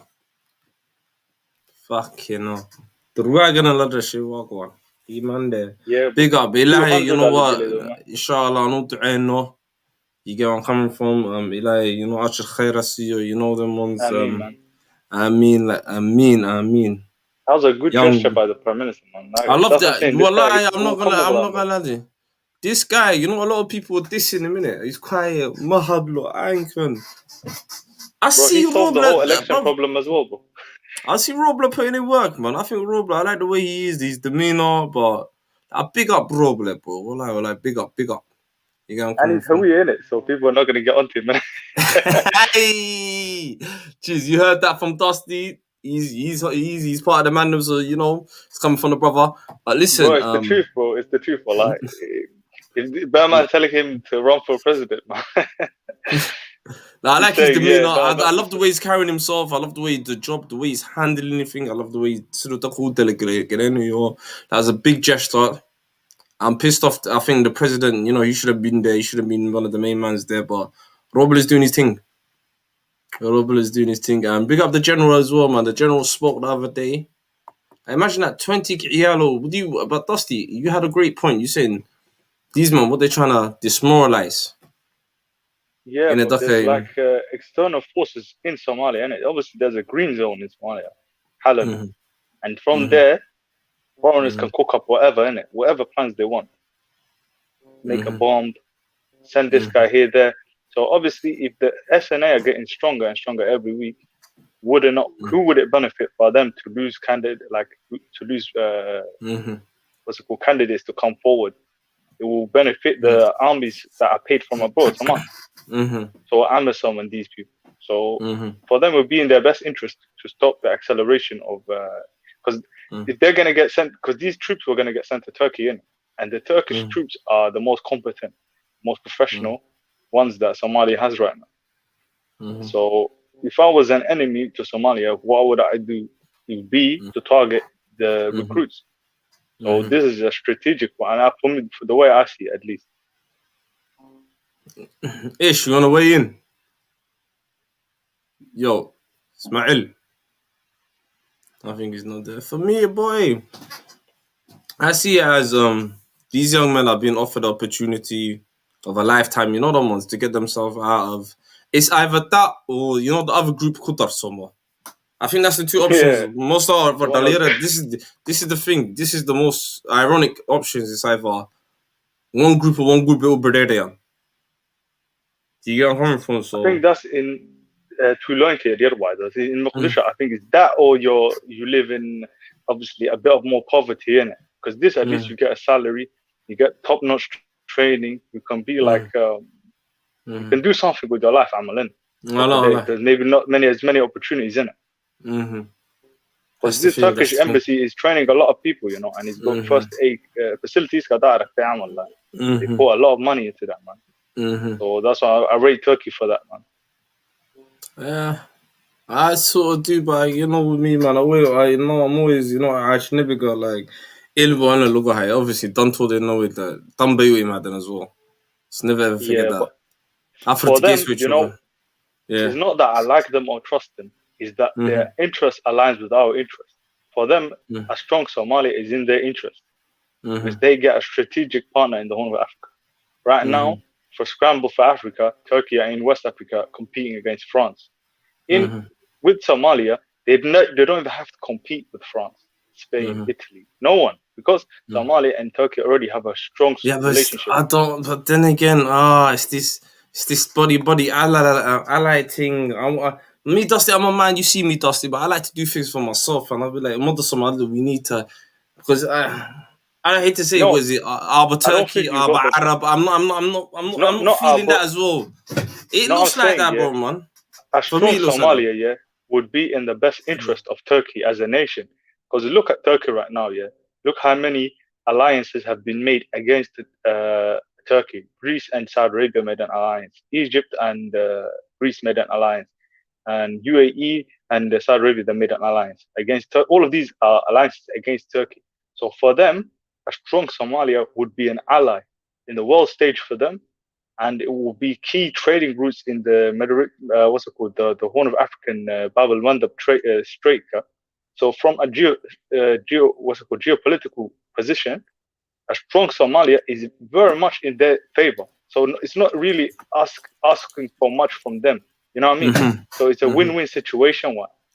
And the boy Ridley, like they need us. Look at the boy Ridley. Us to get better. You know what I mean? The LOL. He's doing the laughy. What's going on? What's he laughing at? What you find funny, boy? I don't know. I don't know. I don't know. Hey. Did you see that TK song? I'm toy boy, man. Come on, man. Hey. Shots fired. Gillingham, man. Bunnies. All right. Listen, Ish. Yeah. You there? What's your take on this? About the Robles situation. Robles, the Qarhis, Turkey. You know what Dusty's saying? In ways, I agree with Dusty, innit? But once again, if your interests align with some people, you should, for your own benefit, go along with it until the point that you see something that's fishy, or it won't go in your favor. And whoever you align with or trade with, you always have to have one eye open, innit? Like America and Russia and China, they trade, they do all sorts of stuff. Yet, everyone knows they're ops, innit? I know. Stuff is trading and was an alliance and shit. It's not about being like buddy with someone, innit? It's like that's what I'm saying. What's your own interest? What do you get out of it? Yeah. Don't tell her. Exactly. So this is go on. Turkey, if they were out for their own interest in Somalia, they will put like shurudin ugu xiri lahayn camal. So UAE and Somalia don't get along. One in Somalia. UAE, Saudi Arabia and Turkey don't get along. So Saudi Arabia is planning to open up an embassy in Somalia now. So Somalia is allowing UAE to come back into Somalia, and they're going to open up an embassy for Saudi Arabia as well. after Robley came back from Hajj and stuff like Umrah, he met with it. I saw like what's it called, a delegation, Saudi delegation that came to Somalia. So Turkey is not really saying to Somalia, you can't do this and this and this. In return, we build streets for you, we train your army, like شروطهم وكحريان. So Somalia can act however they want and still have an alliance with Turkey. The day you can't do this and this and this, and we'll give you this, then obviously it's not in our interest anymore because they're putting conditions upon us. You know what I mean? Yeah, but then again, ain't you scared? Ain't you worried you're gonna get into a tug of war between two people? Again, like the whole situation with Qatar and all of that. If you are you and you scared they're gonna? Do you know? I know one of my biggest fears is in it. Yeah? What they can in a battleground Kurdistan. And they school you know them ones. Well, but they can this is what wallahi scares me, bro. Whatever conflict that is a possibility. That is a possibility. Big up, sister. You just reminded me. You reminded me of a big possibility of that happening not from Turkey side, but from the Jama'at Arab. Because now, definitely. Egypt, come on, I see. Egypt and Ethiopia has done it, and we're in the Arab League. And the Arab League has put out a statement just today, saying they fully support Egypt, and we're in the Arab League. So do we support Egypt? I don't think we do, but it's not in our interest to side against Ethiopia either. So we don't support that side. I think I think there's gonna be a time we have to pick a side. Let's be honest. No, let's be 100. Cool. What, Khalid? What side do you propose then? What side would you propose? I'll say the best one for Dontena. Yeah, we can't afford to choose the wrong side, but I don't think I think it's braver just to not choose a side. But there's how many nations in the Arab League? But obviously, when the Arab League goes against Ethiopia, because Ethiopia is not in the Arab League, Djibouti is in the Arab League. So if all this of them, the problem. I know Rashidana, host in it. Melam Beniga for the Mela like Dola Soma, that so I don't know, bro. Whatever comes up, Arab League is all mouth on one. We'll have to, No, but Dusty, you gonna choose the Kushetik or you gonna choose the Chamad Arab? Midna, bro. Midna. It's business. Whatever was again gets like whatever like we see that is better, we'll do, innit? That's why I keep saying this whole thing where this Kushtik, this Arab, it should be out of our minds. Whatever serves us better, we'll go towards that. You get me? But what do you say, Ismail? Yeah, the Arab League has condemned Ethiopia and said he's signing with Egypt because Egypt is an Arab League member. But I don't know why we're in the Arab League. Personally, forget that we're in it. So how do you have to? I know you have to operate as someone who's in it. Exactly. That's what I'm trying to say. The third option is, leave the situation. You get me? Leave the situation. And that's why I've always been saying let's leave the Arab League, let's leave the African Union, all this stuff, because all it's doing is poisoning our country. All it's doing is extracting resources from us. No, we can't leave. I don't think it is. I think, like I said, I feel like I'm scared. I'm scared of a battlefield. Yo, big up, big up SS Legend in the building. Big up Albroski, Big T, Ahmed T. Welcome. Salam alaikum, Slabni. Sadu. Yes. Your mic. So the wall, man. So the wall, broski. Yeah. Yeah, I'm just walking outside, Khalid. Yeah. So it might be. I hear you, broski. It's funny, but yeah, I hear you now. I was listening to what you guys were saying. I was quite interested. Like, carry on. Ish, you finished? Yeah. T, throw your 2 cents in there, man. No, what? Tell us. No shake. Wallahi, to be honest with you, you guys said quite a lot, Magarat. Like I think the gist of it is that it's not just you guys. I've listened to a lot of Somalis over the last couple of years, especially the younger generation, Magarat. And so I've noticed there's quite a lot of us who are different to the older generation in the sense that we recognize that most people aren't really our allies, whether that be the Arab League, even the African Union, you could say, let alone the Western countries. But at least the Western countries, when they corrupt our country, they let us reside in their country as refugees for their own interests. But I think the thing that I like to add on to this topic, and I've said it to many people, is I always hear Somalis say, let's cut our ties with the Arab League. Let's cut our ties with the African Union. Let's cut ties with this person. I mean, that seems like an emotional reaction to me. That doesn't seem like a rational, well thought through thing. If it was based on emotions, I would do exactly the same thing. I would cut ties with all these Arabs, and I would kick them the hell out of whatever. I'm not doing it out of emotion. And I would leave their territories. Yeah, what I'm trying to say is, once again, yes, how does it benefit us to stay in those two organizations? I just want to hear this. How the question to you, I'll answer your question with a question. How does it benefit you to get out from these organizations? Okay, because they can't entrap you in anything. Like, once again, the Arab League. Okay, let's say let's say AMISOM and the African Union, all this stuff. What good do? They only benefit from us. We don't benefit from them. All they do is a couple, photo shoots saying, "Oh, helping this, that." But we know what's happening behind the scenes. We know what they're doing, and it's just impractical at this point. I'm not saying we should cut all ties with every country. I'm not saying that. I'm just saying. Yes, brother. But you know what you're doing? You're pointing out all the problems. Khalid, the other brother on the panel, the people listening, all Somalis know the problems of that the African Union.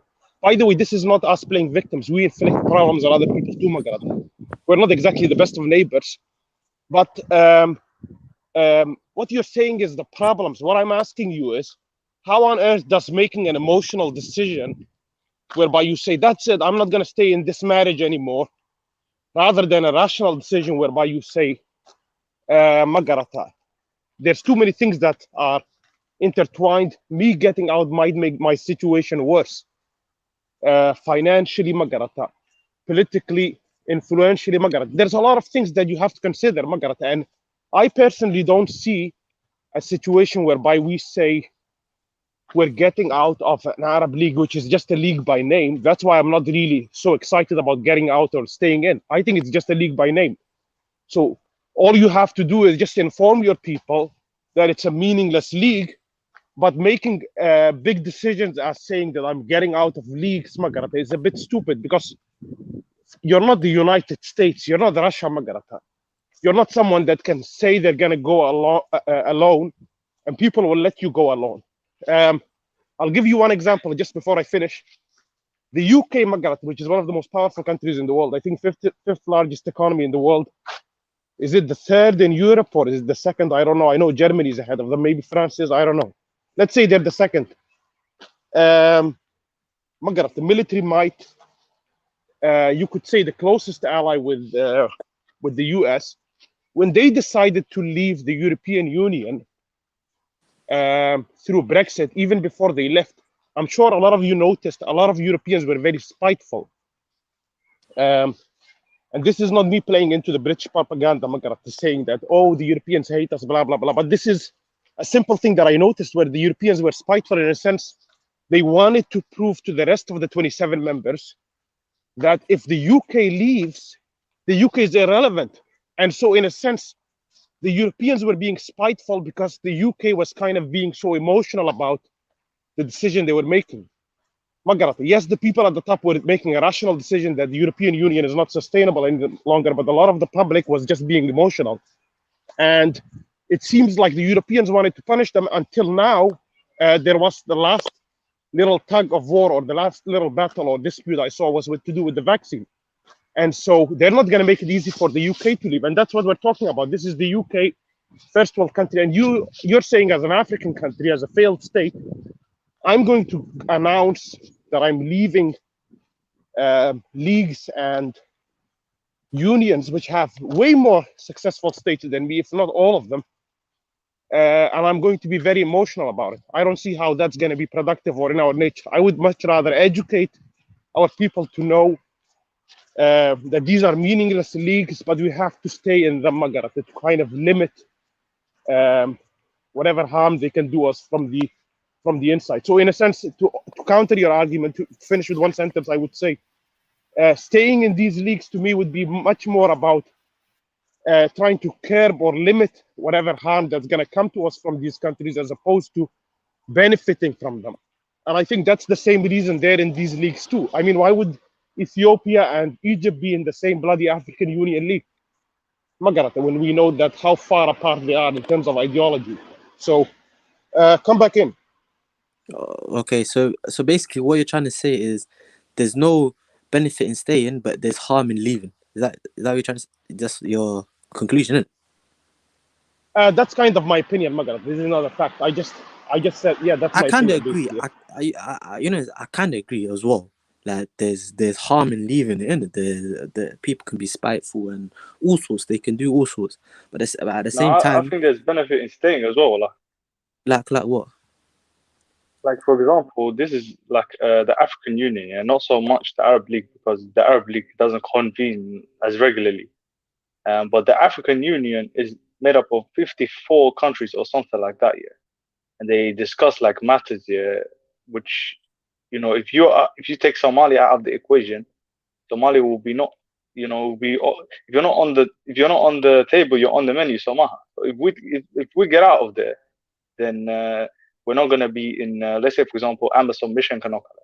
They're gonna justify it more. They're gonna, let's say for example, recently Somalia, it had election, what's it called, impasse, and the federal government, they couldn't complain to the European Union, so they sent a letter to the African Union, and the African Union sent a delegation back to Somalia to do an investigation. So things like that, yeah, would not be possible if you were not part of the African Union. As bad as it is, yeah, and I know they take orders from the European Union somehow. But what if a day comes when the African Union is led by a country that's very strong in Africa, and they, like for example, they emancipate themselves from European rule? Then what? Then we're gonna regret it to be the only African country that's not part of the African Union. So I don't think it's practical, bro. I think there's benefit in being in African Union, not so much Arab League. If Somalia was the UK and the African Union was the European Union, you know what they would call you in Somalia? They would call you a fearmonger. Magarat, you're one of those people who would tell the UK not to get out of the European Union. All you've mentioned so far, bro, is that if Somalia doesn't stay in the African Union, we're basically on the menu. That, you know, we might regret it, things like that. I mean, how does that, because you started off by saying there's also benefit. How is that a benefit? I can't think of any benefits. So let's say, for example, yeah, the African Union, all 50 whatever countries that are voting on like Pan-Africanism, one Africa passport, something that's to do with our continent, and you want Somalia not to be on the table and have a voice in that discussion. That will never happen. No, but I'm just saying hypothetically, or that's just an extreme case, but just something that's like, let's say for example, there's an East African bloc happening, or like let's say for example, Ethiopia is planning to do more dams, Shabelle, Juba, Ikusa, Manisa. And then who we're gonna take it to?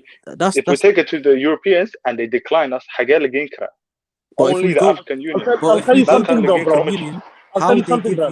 How they give us different results. They'll be more likely to side with the Ethiopians than with us. And all this one passport stuff, that will not happen first, because that's an extreme example, Akhi. But you get the point. The point was that there's a governing body here that you are part of, that you are allowed to possibly lead in the future, because every year leader is or every how many years. Yeah, but we're not gonna lead it. Do you think they will trust us? How do you know that? Let's be realistic. Exactly. Let's not right now. Be based in reality. Like in the future, then it don't make all these extremes that you're saying. One passport, let's like reality. Let's say that was again that happens. Let's say that happens. We can. Why would we want to do that? What No, you passport don't you understand my point, Akhi. I'm saying in case, like, let's say, for example, they put up a discussion. All African countries are talking about, let's all make one passport, African passport. And you're saying Somalia is not part of the African Union, or we can't decline or we can't accept. But if we are in it, our voice is on the table. So I'm not going to. But if we're not in it altogether, our voice does not matter in Africa. Yes, bro, but with all due respect, you're assuming that, if I can just cut in, you're assuming that not being in the African Union or the Arab League means that you have no external relationships or any foreign type of policies, or you don't deal with countries. Just because I'm not in the African Union doesn't mean that. By the way, I was advocating for the opposite. I was saying that we shouldn't make any emotional decisions. It should all be rational. But just to counter my own argument, just for argument's sake, just because I'm not in the African Union doesn't mean that I can't have a good relationship with Kenya, Ethiopia, Uganda, Tanzania, the East African nations, or maybe Northeast African nations like Sudan, or Eritrea, or something like that. I don't see why it has to be one or the other. Sorry, I don't see why it has to be. Governing body in Africa is the African Union. Officially, but you know, what the hell do they govern? I mean, who the hell are they in charge of? They can't resolve any issues amongst themselves. They can't bring dictators and criminals, war criminals, to justice. They can't resolve the issue, the dam issue between Ethiopia and Egypt and Sudan out. They can't resolve border issues between African countries. Literally, every African country has a border dispute with another African country. Somaliland, Somalia. I'm not talking about their competency. Yeah, exactly. There's so many problems in Africa, but the African problems are European made. We all know this, and even the African Union answers to the EU and Westerners. That's not the point. Europeans here. And Westerners. There's a union. There's no tourism relationship. There's no educational relationship. There's no common language that they share. There's no currency that they share. I mean, what on earth do these people have to do with each other? What does somebody exactly off the east coast of Africa have to do with somebody from Cape Verde, off the west coast of Africa, with maybe someone in Egypt, on the Mediterranean? No, but you're saying, let's say, for example, lobbying. Somalia can lobby its political agendas in the African Union. I don't know. If we're not in the African Union, if they have an assembly and they're talking about issues, are you saying Somalia can lobby its? What can we do if we're outside of it? I hear you. In it. You can put your voice there. Even Hadal Gudugaysen, Listen, it's better to be in there so your voice is prevalent, especially if it's in the continent. Exactly. Yeah. Is that what you're saying? But then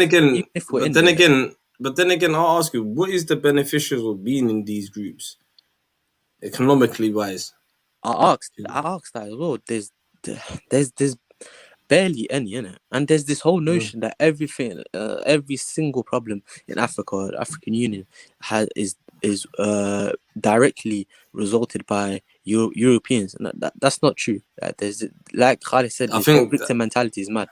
But once again, there's some that is true that Europeans and all these men have to do with, but there's the other things are greed, just pure human greed, and victim mentality. Go ahead. The African Union, the latest building, the high technology building. See how sick that building looks. Guess who built it? Yeah, the Chinese built it, and they put inside speakers and recorders and. But that's not my point. So imagine these men built the whole thing for you, and they can listen to you when you talk about state secrets in Africa.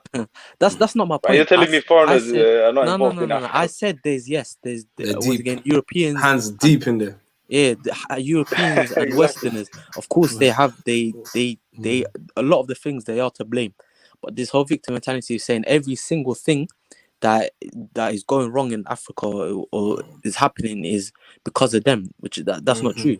that's like Khalid was saying, victim mentality, always like Okay, what pulling can it we off say? to another person. 90%? Huh? 90%? I would, I'd say, 80s. look, I don't know, 60, I don't know. We need to see proof. I'm seeing more of in-house. Do you think we should? I'm kind of on what Ishmael's on. This victim always dad kale. It's because of I think we need to get away from them type of labels as well, man. Is Britain telling South Africa who to calls the kill in-house? Somalis? Is he telling Kenya to, marginalize Yeah, Somalis? they drew the borders. You don't No, decide no, nothing. no, no, They no, drew not it. that. I'm saying was again. Forget about that's a separate issue. I'm saying what does borders being drawn have to do with Somalis getting killed in South Africa? That doesn't link. I'm trying to say a lot of the things that are happening to us in terms of lives being lost in marginalization. A lot of the times Europeans have nothing to do with it. It's just the native local people that have a problem with us, and it's not always South Europe. Africa, are you forgetting what Huh? happened in South Africa? Europeans have everything to do with South Africa. No. Whether Okay, indirectly, but okay, you're saying but Somalis are getting killed here in South hey, Africa. but are Listen, they? South But do you, Africa is a place here where, like Khalid always says, rightfully, 1994, they got the freedom in 1994. Yeah, These people, Gumesiga. I think it's exactly, 60s guy. The Gumesi still they deep. basically lasted longer than anyone's, So why would we go there knowing that these people are still thinking like that? So the ones who are killing us, they're being brainwashed, man. Right, okay, yeah. They don't think they have their own mind, man. Okay. The only thing that I got from this is that Africans have a hola mentality. Like everyone's just slaves. And of course, European. I'm not saying Europeans are they barely have anything to do with it. Of course, they have shit to do. That's that's a proven fact. But at the same time, blaming other people for a person punching you is mad. Britain is not telling these South African. That's kind of a bad sort of analogy-ish, man. This is kind of like foreign entities power play up to you. You're gonna get pushed around, bro. Okay, but is Europe like Mama saying? Is Europe telling them to kill us? Are they literally telling them to kill us? Ismail, if someone sends a hitman for you, are you gonna blame the hitman or are you gonna blame Kofka Sodder? No. No, that's my point. My point he pulled is the trigger, but my point is okay. He's saying some John Wick shit. He's saying some John Wick's antics. Come on. Okay, let's take that saying and put it onto the South African issue. Is Britain telling South Africans to kill us?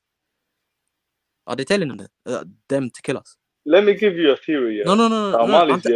You gave that analogy saying a person sending a hitman to kill you. Are you gonna blame the hitman? Yeah, let me give you the theory. Are they doing that? Are they doing that? Guys, how did we get to this? I just left for a bit. I remember talking about the unions, and I came back and. Somalis in South Africa, the business savvy Somali. And the ones here in South Africa who are under the poverty line here, and you see in Nairobi, your Melanie, your Skype, like Somalis are building towers in it, and they're improving neighborhoods in Kenya. So imagine they do that in South Africa, and they improve their lives and they employ South Africans here, and they raise them up here. Who is that going to affect? That's going to affect the white boys, Somalia. So are you telling me it's impossible for white boys to hire the township criminals to take care of the Somalis quickly before, or any other Africans for that matter, not just Somalis, call a billion Nigerians, businessmen, a billion. So, now you're going to conspiracy. Is there? I'm saying it's in the interest in El Escudero, whether or not is in their interest. So whether or not is in their interest is another thing. What I'm trying to say is, are they saying to them to kill us? Because what I don't like is just painting Africans as victims, as that Europeans are using like puppets. That's victims, but the thing about the Afghans, their IQ is not very high, they're not very intelligent. That includes the Somalis, because if you think about it. I don't know in the past. Big generalization. You dropped a big one. Well, I don't like. You dropped a big one. Let Ahmed finish. Finish, man. He dropped a Are you guys able to hear me, by the way? Perfectly. Okay, I'm doing a little bit of cardio, but the point is, Magarata. I say this, Magarata. I know you're not supposed to say it, Magarata. We're all supposed to be politically correct, and Islamically it doesn't make sense, Magarata. But when you think about it, Dr. Sub-Saharan Africa, it always seems to be for the last couple of centuries, Magarata, that even when they're not playing the victims, Dusty's right and Ismail's right. And Dusty's right in the sense that they're always being used, and then Ismail's right, they're always playing the victims. So they're smart enough to figure out that they're being used, Magarata, and they're being exploited, but they're not smart enough to stop it from happening for some strange reason. So you're both right in a sense, Magarata. The board and the people in South Africa are involved, the Indians are involved in Magarata, pushing Somalis out of business in Kenya, Magarata, and so on and so forth. But then it's like Afrikaans somehow they're extreme, Magarata. Either Bangladesh and they go out and do a genocide, or they don't do anything. A little example of the guy in Uganda, Idi Amin, when he kicked the Indians out, that was an extreme move, Magarata. It's as if there's no balance in between. And then you got Mugabe too. He figures out that the whites in Zimbabwe are exploiting the country, they're taking the piss, but then he reacts with an extreme emotional move, Magarata. It's like there's never anything in the middle. And then to come back to what Ismail said, to back him up a little bit. There is a middle ground. There is a middle ground. There's one country that Where you is guys it? never Tell me where met. this country. Botswana. Do your research on Botswana. They did it perfectly. They didn't kick out the It's a fucking Kikumes. shithole, man. It's What an do you mean irrelevant it's a country. shithole? How do you mean it's It's an irrelevant? irrelevant country. It's got better GDP growth than certain places in Europe, Ololo. No. You cannot say But that. Khalid, it is an GDP irrelevant growth. country. I'll tell you why. Who's It's a talking success about story. it? Huh? Who's talking about it? It's a success story. If wallahi, Who's my brother, talking go about it? go Google what's it called? Halil, Allahumma salli ala Botswana in it, yeah. Yes. It's one of the How do you know? hidden African stories. Wallahi. Okay, I'll take your word for it. I'll search it out, Magarata. I'm a little bit Yeah, biased, as guys. you can tell. But then you blame me. I mean, like Rwanda, Botswana, things like that. I mean, they're kind of irrelevant, Magarata, when you consider the size and the land mass and the population in the wider. I think it still doesn't debunk my theory, Magarata, that Afrikaans, the IQ is just totally low. And so maybe in the next, Magarata, 100 years, it's going to remain low. Maybe because of globalization, it will increase a little bit. Elaborate more on me. Elaborate when you say Africans have got low IQ. As an African, as a Somali male, explain that to me. You mean all of us as African, including us as well? Somalis are included, Magarata. But I don't know. Okay. There's some Africans that the least performing, Magarata. They're performing the worst in the world at the moment, Magarata. They don't have any political alliances amongst themselves in a strange sense. I don't know what it is. They constantly have border disputes on borders that none of them really agree with. It would make much more sense for them to say none of us agree with these borders because we didn't draw it. But you know what? Let's just live with it and find a way to unite or Magarata or whatever.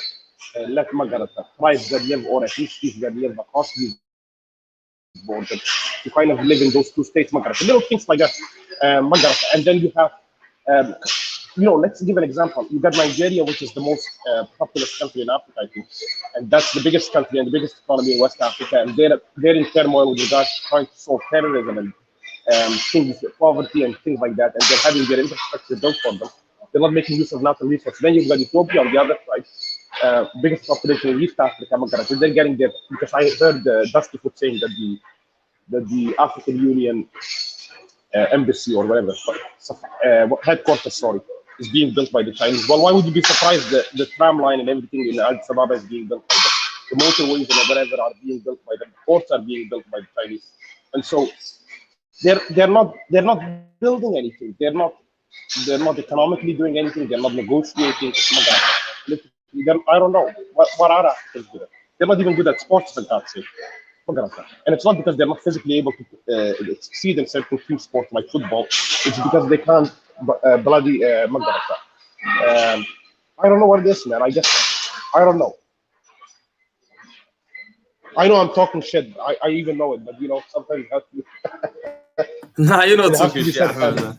You're not talking shit, bro. You're talking certain facts, but for me to label a whole continent of people, say if these people chances, poverty, and You're missing better equations out of this, Ahmed. This is the thing, bro. And decolonization didn't quite work. We got most African hadar and some Khalid, it's not a weird crime to be fascist. Huh? Hello?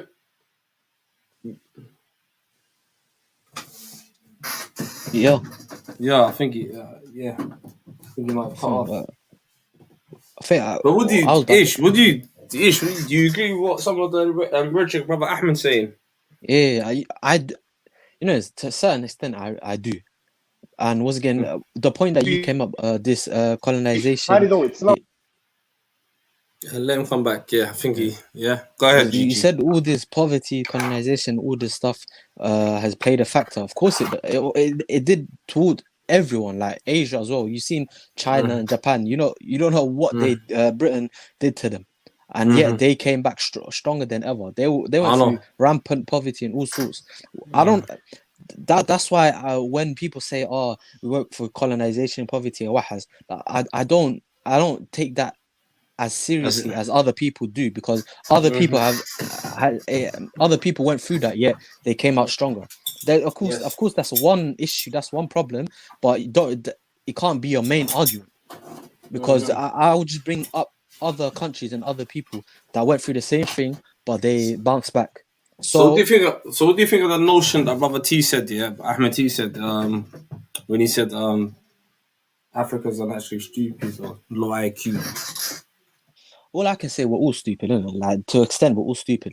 The things that we do, is mainly the authorities as well. They're idiots as well. Stupid. I just think their IQ is lower than the Japanese and the Germans. No. I believe everyone's and the Israelis and so on. I don't think they're stupid. They're obviously smart. Smart enough. But I just, at the moment, it just reflects to me that when we educate our children in Africa, and when the Germans, for example, let's say if you go to an Ethiopian classroom in Addis Ababa and you go to a German classroom in Berlin, I promise you, there's nothing to argue about. Even before they become doctors and engineers and whatever, their IQ is just higher. Because from birth, those children are given better nutrition, they're taken better care of, they learn how to read their alphabet earlier, they know how to count earlier, and they experience more things. They see cartoons, they see greenery, they go on trips, and so your IQ naturally increases. But then, that's what to say. It's a different experience. I'm not saying that the kid in Addis Ababa is going to be more stupid than the kid in Berlin, for example. No. The fools, is what I've seen with modern society and Africa and everyone. I don't know. The fools always become the leaders. Like, you see, just idiots become leaders. Like the greedy ones, the corrupt ones, the totally untrustworthy ones, they become leaders, and then it becomes like a whole domino effect for the whole country. The whole country becomes mad, and then all this. Yeah, but I got a funny question for you, Ismail. I've heard somebody say this a lot. I said I'm guilty of kind of thinking it too. I haven't really said it out loud. How come it's always the stupid guys? How come it's always the clowns, the restless, the ignorant, the tribalist, or even when he's a tribalist, he says what he thinks out loud? Because I think all of us are racist or tribalist to some extent. But then the more intelligent ones of us try to be careful not to hurt other people's or just to say whatever we think in our head. What a crazy world we live in. I can't answer that. What they're thinking. But then, my point is, Khalid, I thought that too. But then you think about it this way, Ismail Khalid. If the stupidest people are getting in charge of Somalia, if they're becoming the warlords, if they're becoming the MPs, if they're becoming the parliamentarians, well then how stupid do the other people have to be for these people to be the dominant ones in the community? How foolish and ignorant must they be? I wouldn't say stupid, I'd say helpless. And that ties helpless. back into Dusty's point, where there's foreign intervention, there's foreign, people coming in and then installing those types of people. Like Dusty had a point and I had a point. Was again the people are partly to blame, and the foreigners are partly to blame. The foreigners are installing these idiots into the country and putting them into positions of power, and then the people are just going along with it. I'm not even talking about situations which involves foreigners.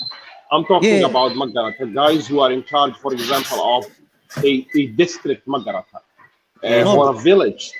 And that's how it starts in the Somali culture, you see. Because you get the clowns, you get the reckless ones, you get the murderers and the rapists, you get, well, I wouldn't call them that, but the ones who you would consider might do something so heinous, those are the people who are usually in charge of places in Somalia. And then the rest of the commoners don't do anything about it. And then you can't blame Westerners and foreigners on that. For example, if you go to a little village in South Somalia, just outside Mogadishu, I promise you, chances are the most respected guy or feared guy or the guy who really runs that village or who's in charge of whatever little money comes into it or projects that happen there is the stupidest one or one of the stupidest ones. And so what does that say about the society? That doesn't mean that the foreigners have inflicted them. What the foreigners do is when these kind of people grow, they choose them to cooperate with because they know we're weak and stupid enough to let these people rule us. Exactly. And they happen to be the two stupid guys from the two tribes. Nobody says from the two tribes, hold on, these guys are both idiots, they're both dickheads. We don't like either of them. Why the hell are we kicking off because of them? Then everybody says, Ninkas Liga, we ate our Arwani for that. You know, it's true. It's when you know someone, when you're a kid and someone mixes with your brother in school, your younger brother, and you're the older one, you know. I'm like, whoever fucking fucks with my brother, you know, I don't care if he's happy with it, he's gonna get it, the older brother thing. Yeah. What the fuck with the school playground? It is. But then again, yeah, do you think that comes with the lack of education? Because if you look at some of these people leading, none of them have, what are their credentials? What are they? We're like, you know them ones. I mean, a certain man left from Tesco, Sainsbury's security guards, yeah? Was he noch then? Certain man used to be in Tesco, so how? You know, is of course there's this education aspect, but there's another aspect to it. Is the lack of, you know, courage in the people. There's a lack of, you know, all of us, innately, we have common sense. We have this sense of right or wrong. If one you know how like Malcolm X, he came out of racially being abused every day to speaking about it and trying to free his people, and Gaddafi, he tried to, you know, help his country and the people surrounding him. Like Salam alaikum. There needs to be people with courage. You get me? There needs to be people enough sense and bravery to come out and say, yeah, these people are retards. We need to, like, you know, cut them off. That's Africa, man. Like uneducated people. What about people with their tribes? Yeah, that's what I said. Well, even uneducated people. There's a lot of uneducated people that have bravery. They have, you know, sense of courage. You know, and they kill. And I beg to differ, man. It's not only Africa. You guys, there's 3 of you on the panel now. Please be honest with me. Is there not the same issue in the Somali community and in the diaspora, whereby the guy who's usually running the masjid, I'm not talking about the imam, I'm not gonna get interfering with religion, but the guy who's running the community center, the guy who's the so-called community leader, are usually a bunch of idiots. Nobody stands up. The educated ones don't stand up. There's plenty of people with PhDs. There's plenty of people with masters. There's plenty of people, educated people. There's plenty of people who are not so educated but very experienced.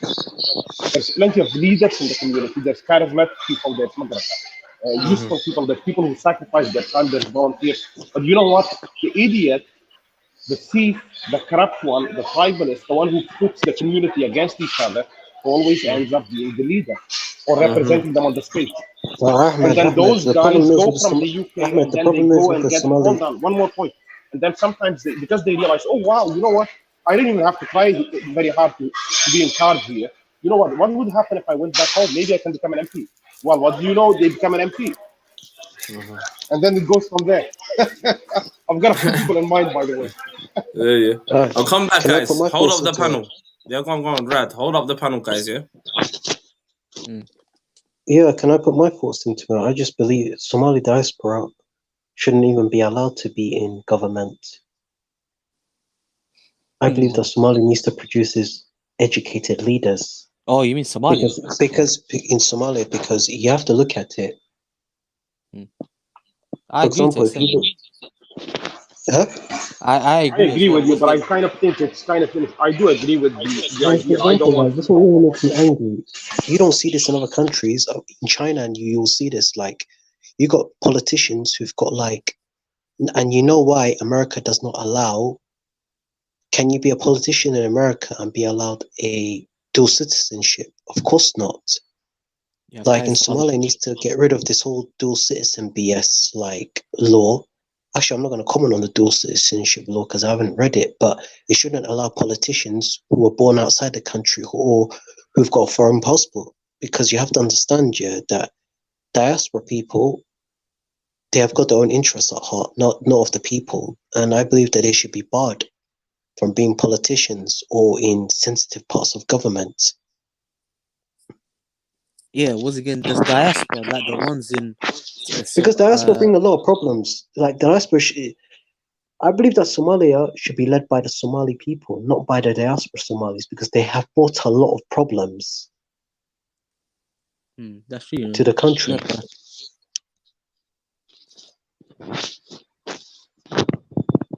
And you know, thing, circling back to what Ahmed was saying about, was again the idiots being in charge, was again, of course, like education is needed, but education is not the only thing that would change anything. Like the educated ones can be cowards.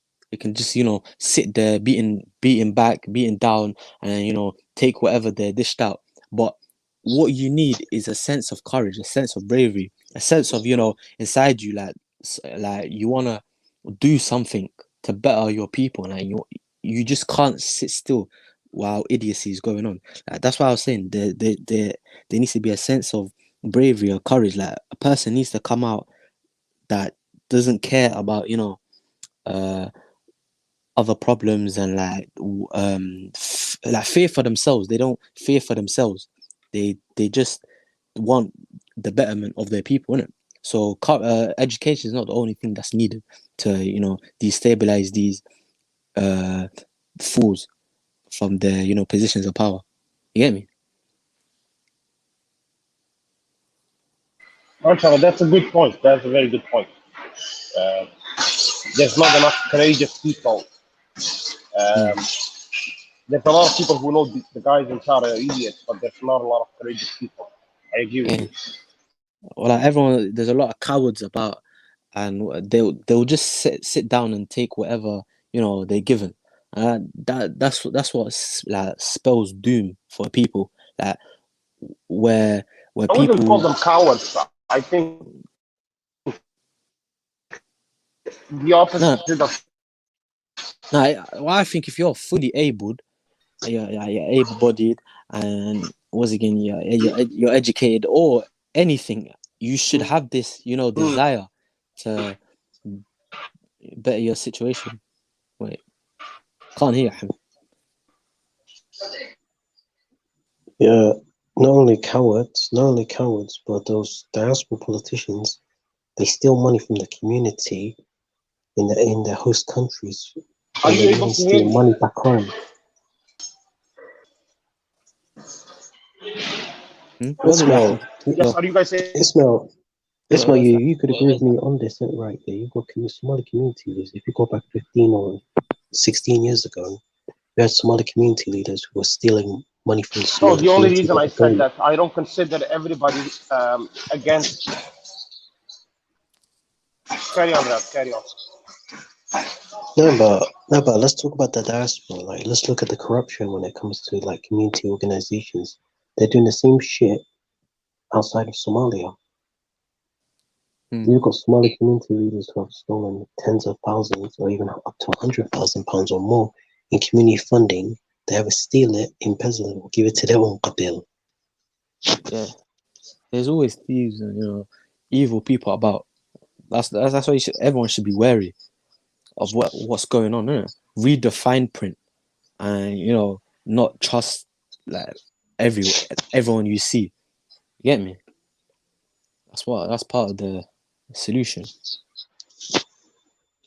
And there's like there's a lot of, you know, there was back in the day there was a lot of embezzling, there was a lot of stealing, there was all sorts. Like there was even in, you know, the diaspora in the West, you know, when they would give each other money. You know, I forgot what it was called. What's it called where everyone puts their money together and then they give it to one person? Hagbet, yeah, Hagbet. Utah. Yeah. Utah. Yeah, and then it was again, I think it was in America, everyone gave there was a person that was controlling a Hagbet, and then it was again, he took all that money and then he put it into, you know, shipping containers in Kenya or some shit like that, yeah. And then was again, when the boat was leaving the coast, it sunk, and all that money, I think it was like nearly 1 mil. You know, it was a big Hagbet. Oh my nearly God. 1 mil was lost. And this guy, he acted like, you know, the movie Taken, Liam Neeson. He was everywhere. No one could catch him. Like one day he was a doctor, other day he was an engineer. He was in every other country. Everyone was after him. These things happen, innit? And you should read the fine print, and you should ask around before you put your investments in all sorts and these types of shit.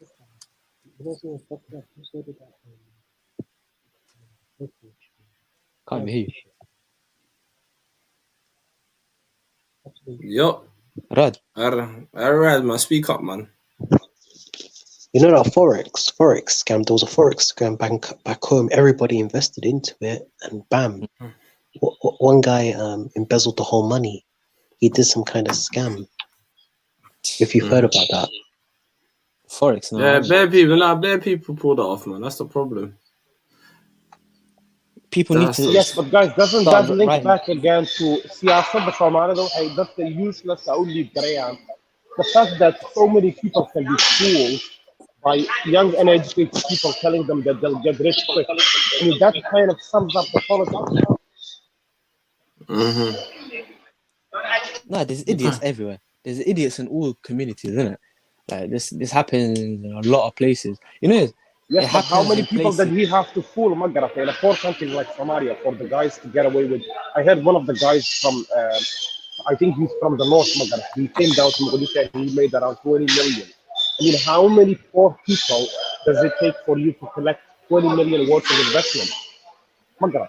He fooled a lot of people. He fooled grandmas, grandpas, he fooled grandchildren, he fooled aunties, he fooled teachers, he probably even fooled other business people. They're very ignorant, man. I don't know what's going on with people back home. It's like they're not in touch.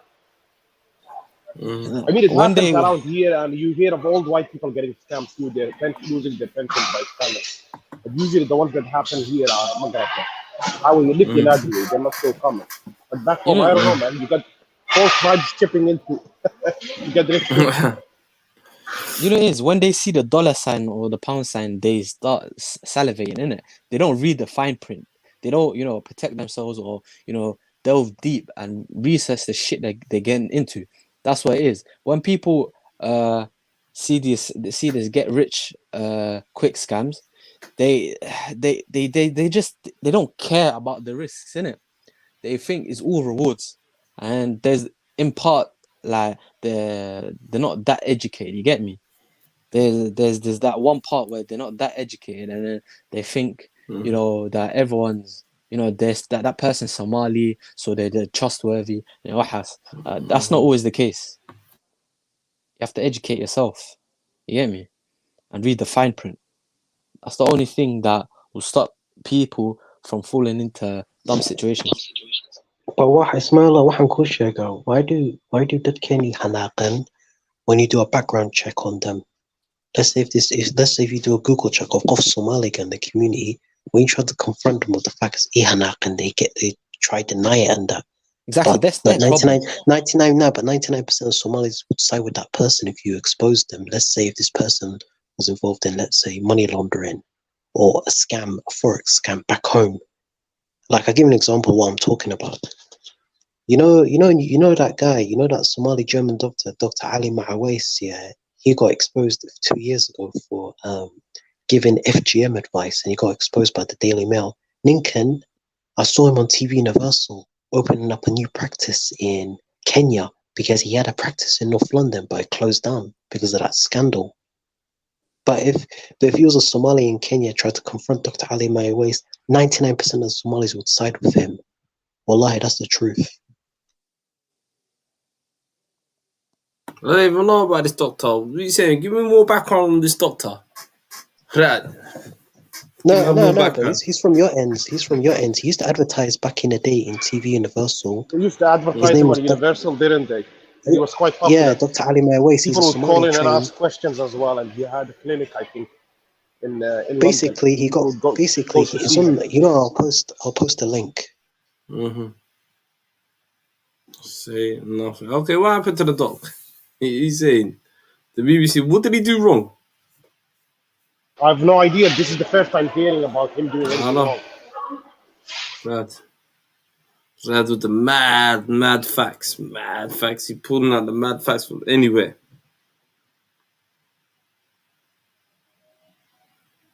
Anyway, guys, I wanted to ask everyone, what did you guys think of the content this week? Hope you guys had a look. We had some mad guests, some crazy guests. I can't believe it. Somali Christian TV, they rolled up in a park. Mad. That was a shocker. I wasn't expecting that. I have not seen you talking to them. I did see a little clip whereby you tried to approach them. And now what happened was, the girl away. Ahmed, what happened was, imagine this, you know us, we go to speakers, we got a little group, but mention us, yeah. And then why didn't you? No, do you know what it was? It's basically we didn't know who they were, innit? The guy come from us, so we're just there talking Somali, there in a little corner. Boom, man, see the guy. He's like, yeah, so no shaking. The guy dropped it, he pulled out his mouth, he goes, I'm Sheena from Somali Christian TV. I was like, what? Too bad I wasn't there. I'm thinking, what, that guy? And then he goes, yeah, my wife's here. And Uncle, we tried to talk to them. And then, boom, we left. And then a couple of the elders, the elder brothers came. And they were shocked. Why were you hostile, man? You should have had a dialogue with them. And we tried to. Well, like Muslimin to try to say, you know what, let's have a dialogue. Let's have a conversation. We've got a channel. Let's do the damn thing. Luckily, brother Cutting Edge was there. Brother Cutting Edge was there. Older brother Dean Sifi on. So I was like, all right. And then as soon as he said, I don't know, somehow, some way, got offended or whatnot. I didn't see you talking to them. I just saw a part where you tried to talk to them, and then the guy kind of whoever he is, maybe he was his wife, he said, moved their away, trying to protect her from you guys. But that's kind of sad. It was for me. It was sad from their side. Like online, like come, let's have this dialogue. You're coming to speak. They came to see Hatun one night.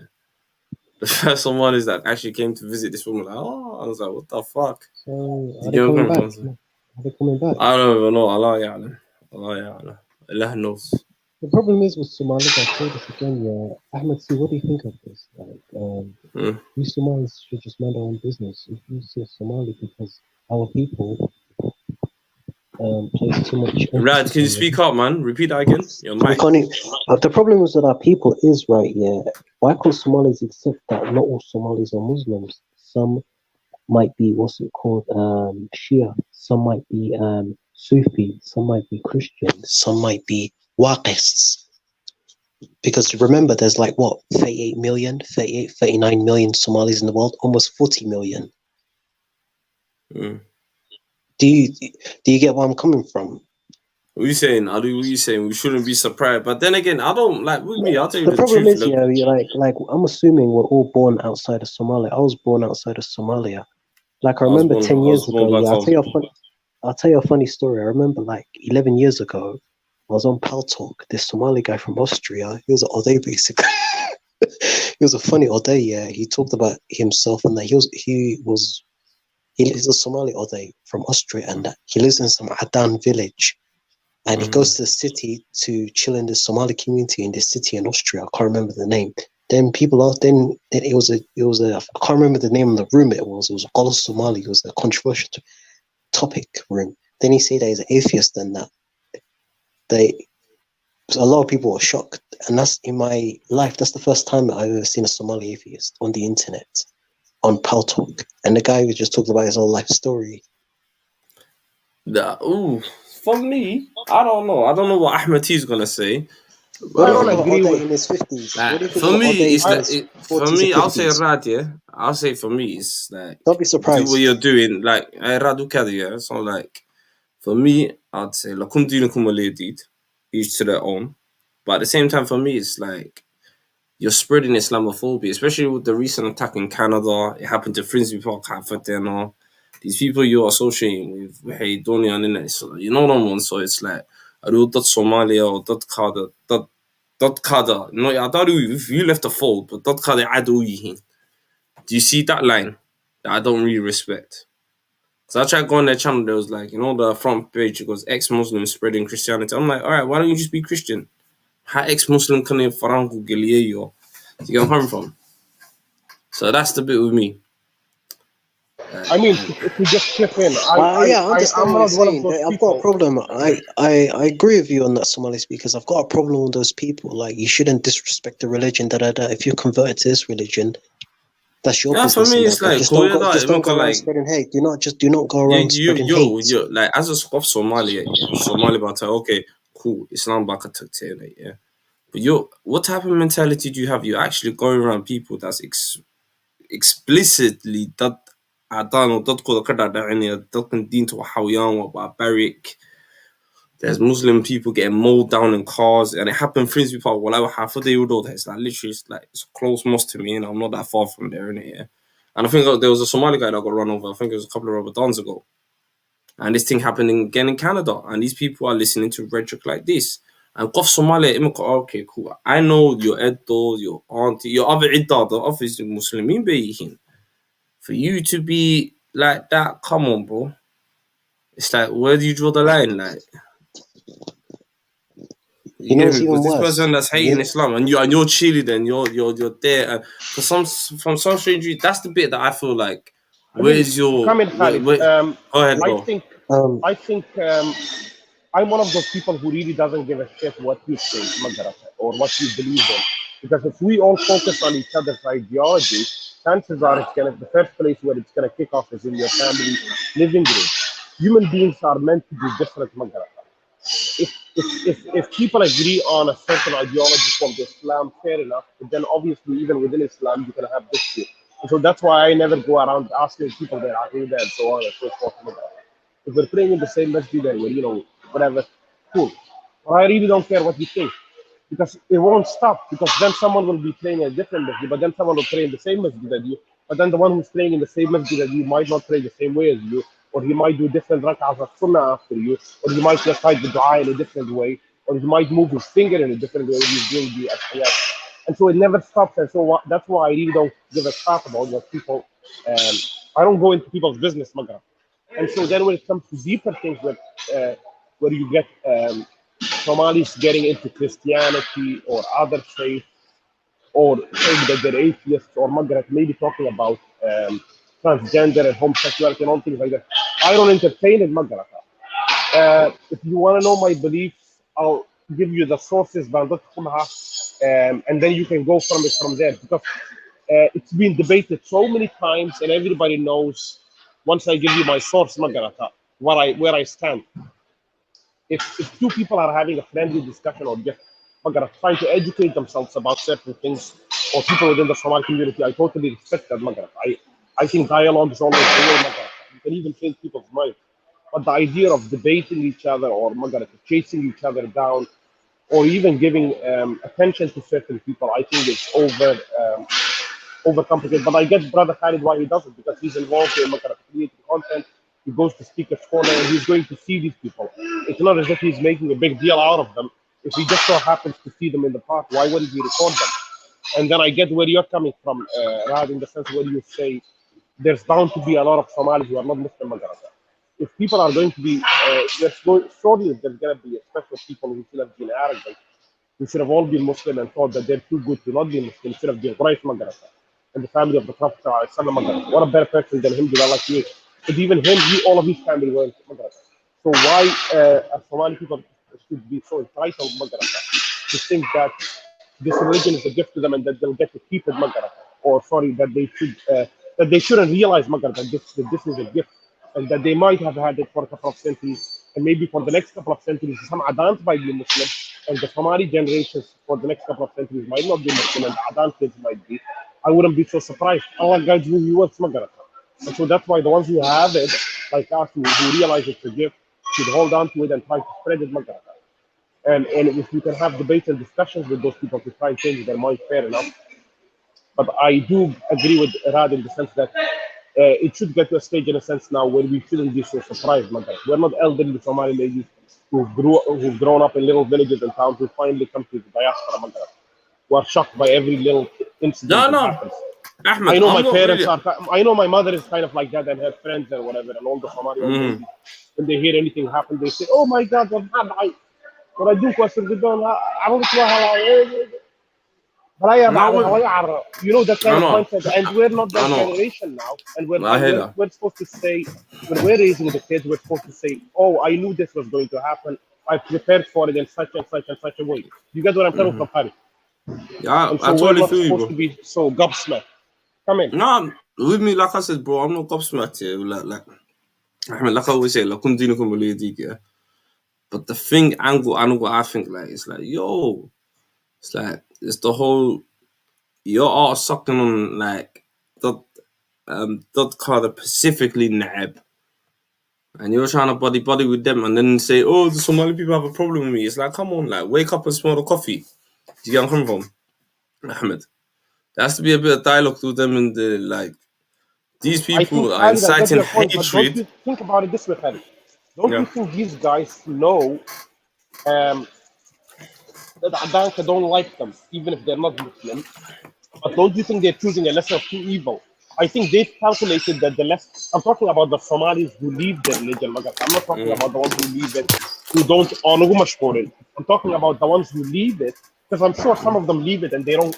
Islam. Yeah. I'm talking about the ones who leave the Magarat I think what they've done is they've calculated that they have two evils, and then they've chosen the lesser of two evils to make an alliance with to combat the greater of the evil. And what I've noticed with the Somalis who are not Islam, somehow they have an extreme hatred for Arabs and certain people. It's not even usually for the Somalis themselves. And in a sense, so they've chosen the lesser of the two evil. They think the Adans are less evil than the Arabs.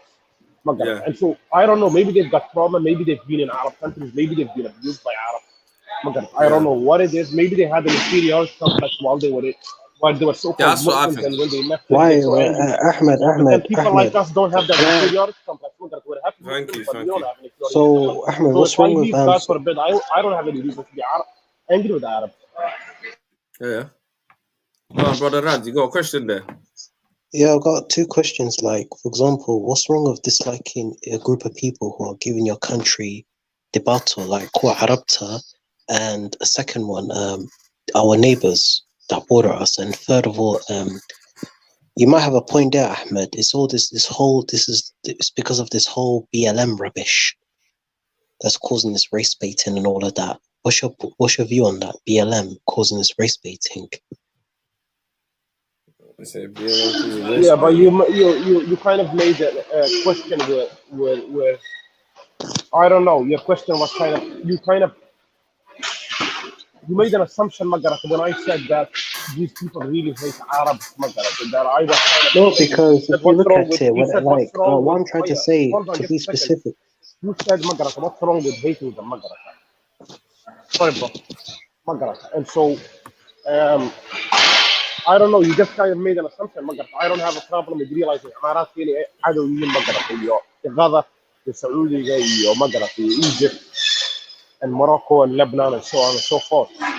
But then, I don't know. I'm just saying that their hatred is deep, man. It's not like they have a political problem with these countries, Magarat. It's like they've got a personal hatred where they feel betrayed, Magarat, in a sense. I think that's what I'm talking about. They got they got this mad sort of inferior issues. Each one of them, you feel like that. What happened to your childhood, man? How cool that I really, you know them ones. That's what I really think. So I really want to know. That's why I thought to myself, yo, wow, like the way they ducked out of the dialogue. Yeah, I feel like that's a bit shit, but. Hopefully, I don't know, man. Hopefully, I don't know. I'm kind of 50-50 because, like Ahmed, the platform thing is spreading the thing is kind of crazy as well. Being part, you know, I don't know. What can I say? Guilt by association. I'm not trying to do that shit as well, Ahmed. I think you might give them a lot more views. Yeah, that's what it is. That's what I clocked with the other group as well, innit? It's like, you know, do your thing. That's what I did with the other group. Like, you know, do your thing, whatever. Detail that, don't say la manta do your thing in it. So fuck it, man. Like, I'll tell you the truth. I can't fuck with someone like that as well. Of like, and then it's like basically put it this way. It's like Somali Tommy Robinson or collect. Just because you're Somali, what happened? Do you get coming from T? And Rad. Yes. Yeah, I think it's kind of a moral dilemma for you, isn't it? In a sense, you want to create the content, you want to know what these people think, you want to debunk them, you want to prove them wrong. But because of the way that social media is these days, a lot of people who are connected to your channel when they type in Somali speakers, they're going to be very tempted to go and search that channel up. And indirectly, even if they don't agree with that channel, they'll give it a lot more views, and then that will become more popular. The channel will be higher on the list when people type Somali into YouTube. And so the higher it gets, the more views and more subscriptions they get, and the more people they spread. So it's a little bit of a dilemma. Ahmed, I think honestly, certain people are on payrolls. Wallah, I think certain people will get so most of them are on a payroll. They're on a payroll, man. I think that's what it is. It looks like but why do you blame them? Once they don't believe that there's a punishment and they don't believe in God, surely there's nothing wrong with being on the payroll. If you don't think there's any punishment, I mean, it's a little bit immoral, I know. But do you think, like, be like a traveler said, what did he say? If someone's born Christian, okay, but becoming Christian, laugh out loud, I'd rather be an atheist. What do you guys think of that comment?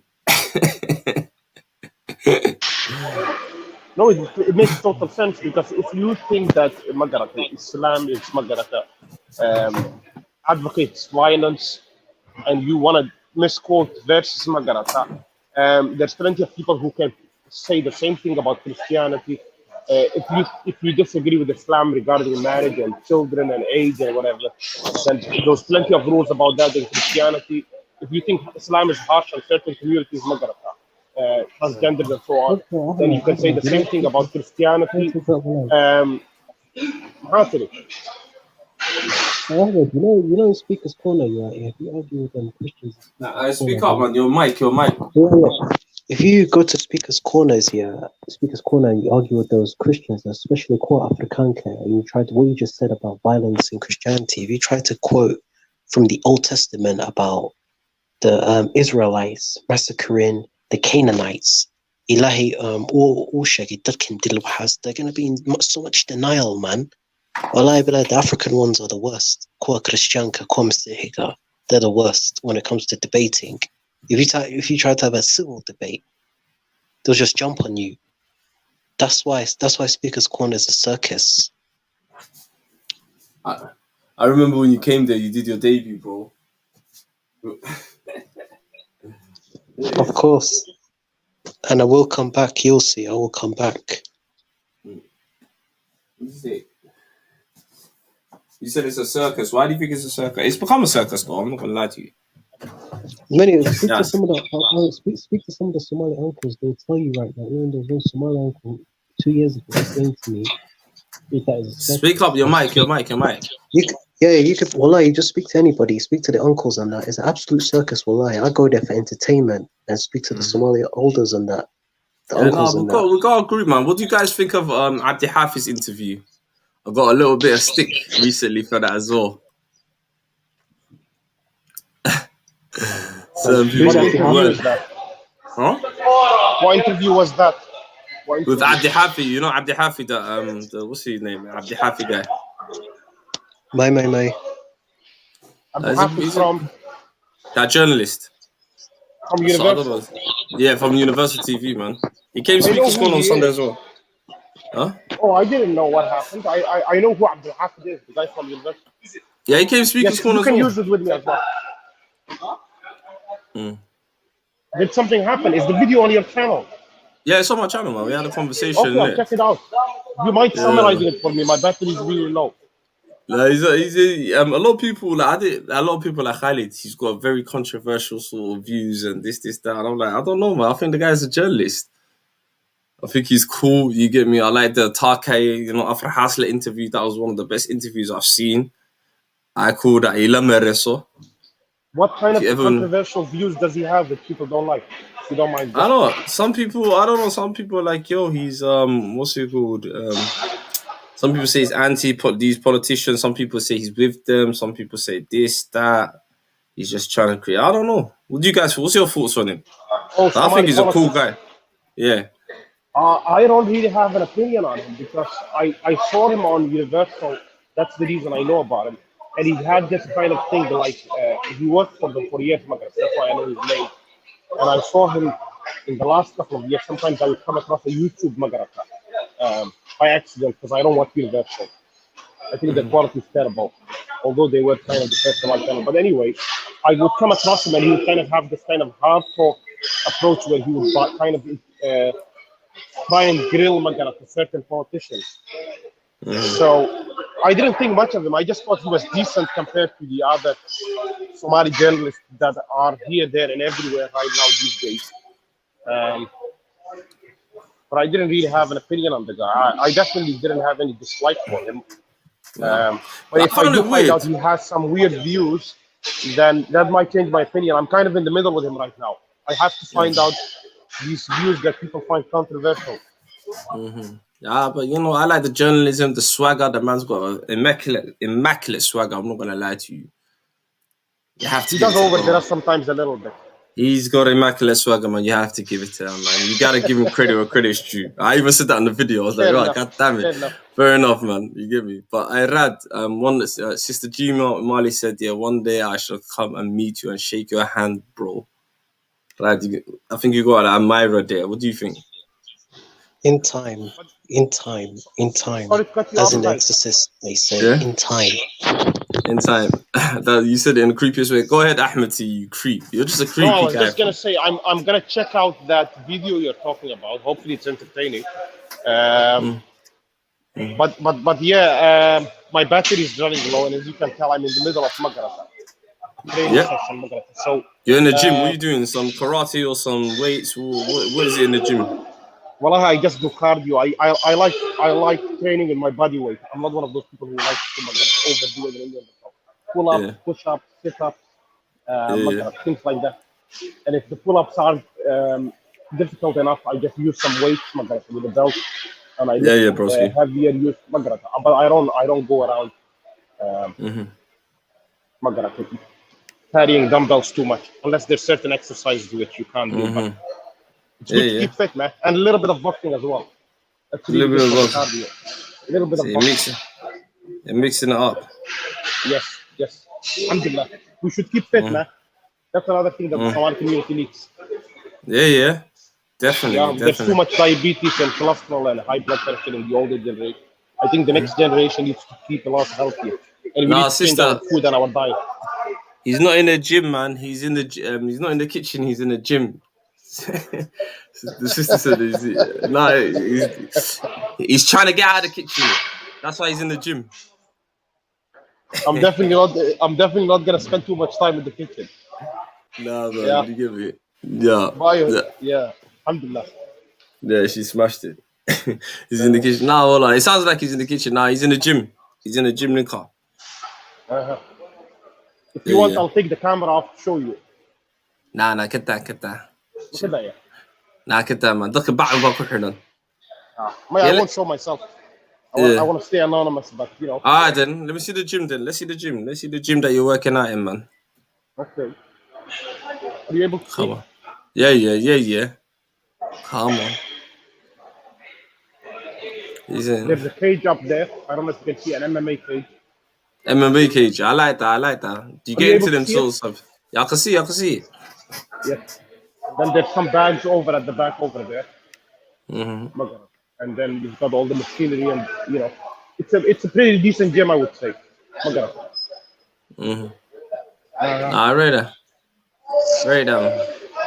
Do you know what it was here? I was thinking of hitting somewhere as well, man. Squeezing in gym hours in work, but the MMA thing looks serious, you know. Shit.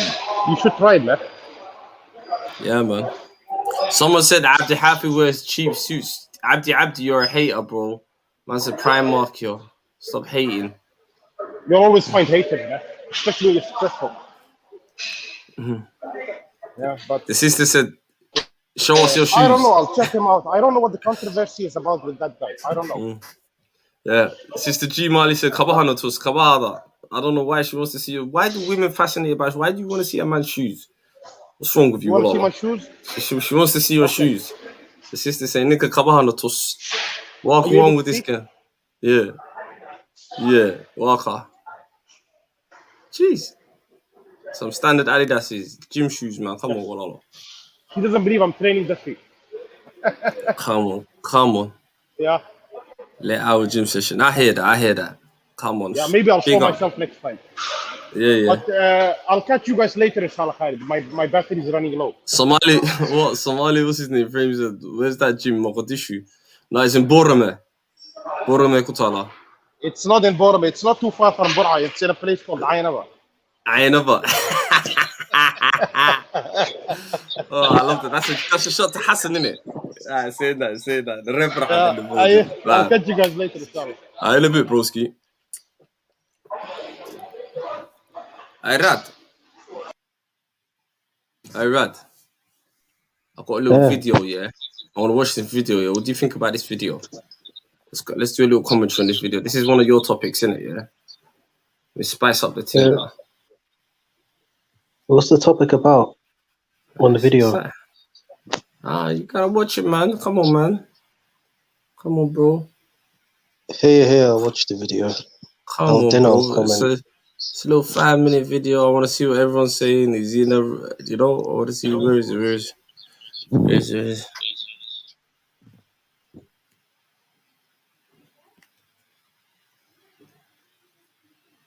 Where is it, man?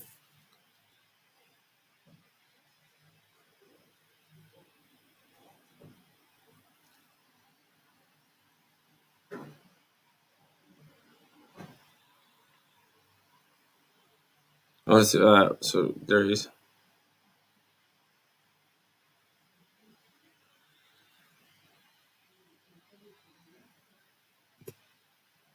Faisa Ali Hassan oo ahayd gabadhii dhagaxa nafta kaga saartay Najma Cabdullaahi Macallin ee lagu dilay magaalo xeebeedka Mombasa ee meydkeeda laamiga la soo dhigay ayaa maxkamad la soo taagay maanta iyadoona ka soo hor muuqatay maxkamadda waxaanu idin haynaa muuqaal hayeeshee daawadaynteena barnaamijka u gudagelin hadda channelkan ku cusubtahay subscribe saar asxaabtaada la wadaag soo dhawaada barnaamijka ciidamada booliiska ee wadankaasi Kenya ayaa howlgal ballaaran iyo baadigoob ay sameeyeen ku soo qabtay Faisa Ali Hassan oo ku eedeysan dilka Najma Cabdullaahi Macallin oo dhawaan meydkeeda laga helay magaalada Mombasa oo ah magaalo xeebeedka wadankaasi Kenya.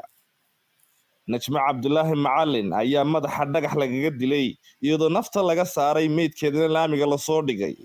Haweeneydan ay booliiska Kenya xireen ayaa lagu tuhmayaa in ay ka dambeysay dilka Najma Cabdullaahi oo meydkeeda magaalada Mombasa laga helay. Waxaana la sheegay in haweeneydan ay ahayd qofkii ugu dambeeyay ee la arko oo la socota Najma. Ciidamada booliiska ee magaalo xeebeedka Mombasa ee wadanka Kenya gaar ahaan kuwa dambe baarista ayaa maxkamadda ka codsaday in 14 cisho xabsiga lagu hayo Faisa Ali si baaritaanada kiiskan u soo dhameystiraan una saaraan xaqiiqada iyo guddi xaqiiqa raadina soona baadha kiiskan iyo sababta ay ku dishay. Faisa Ali Hassan ayaa ka baxsatay magaalada Mombasa markay ogaatay in ciidamada booliiska ay baadi goobayaan. waxaana haweeneydan ciidamada ka soo qabteen magaalada Eldoret iyadoo baxsad ku jirta rabtana inay ka sii gudubto.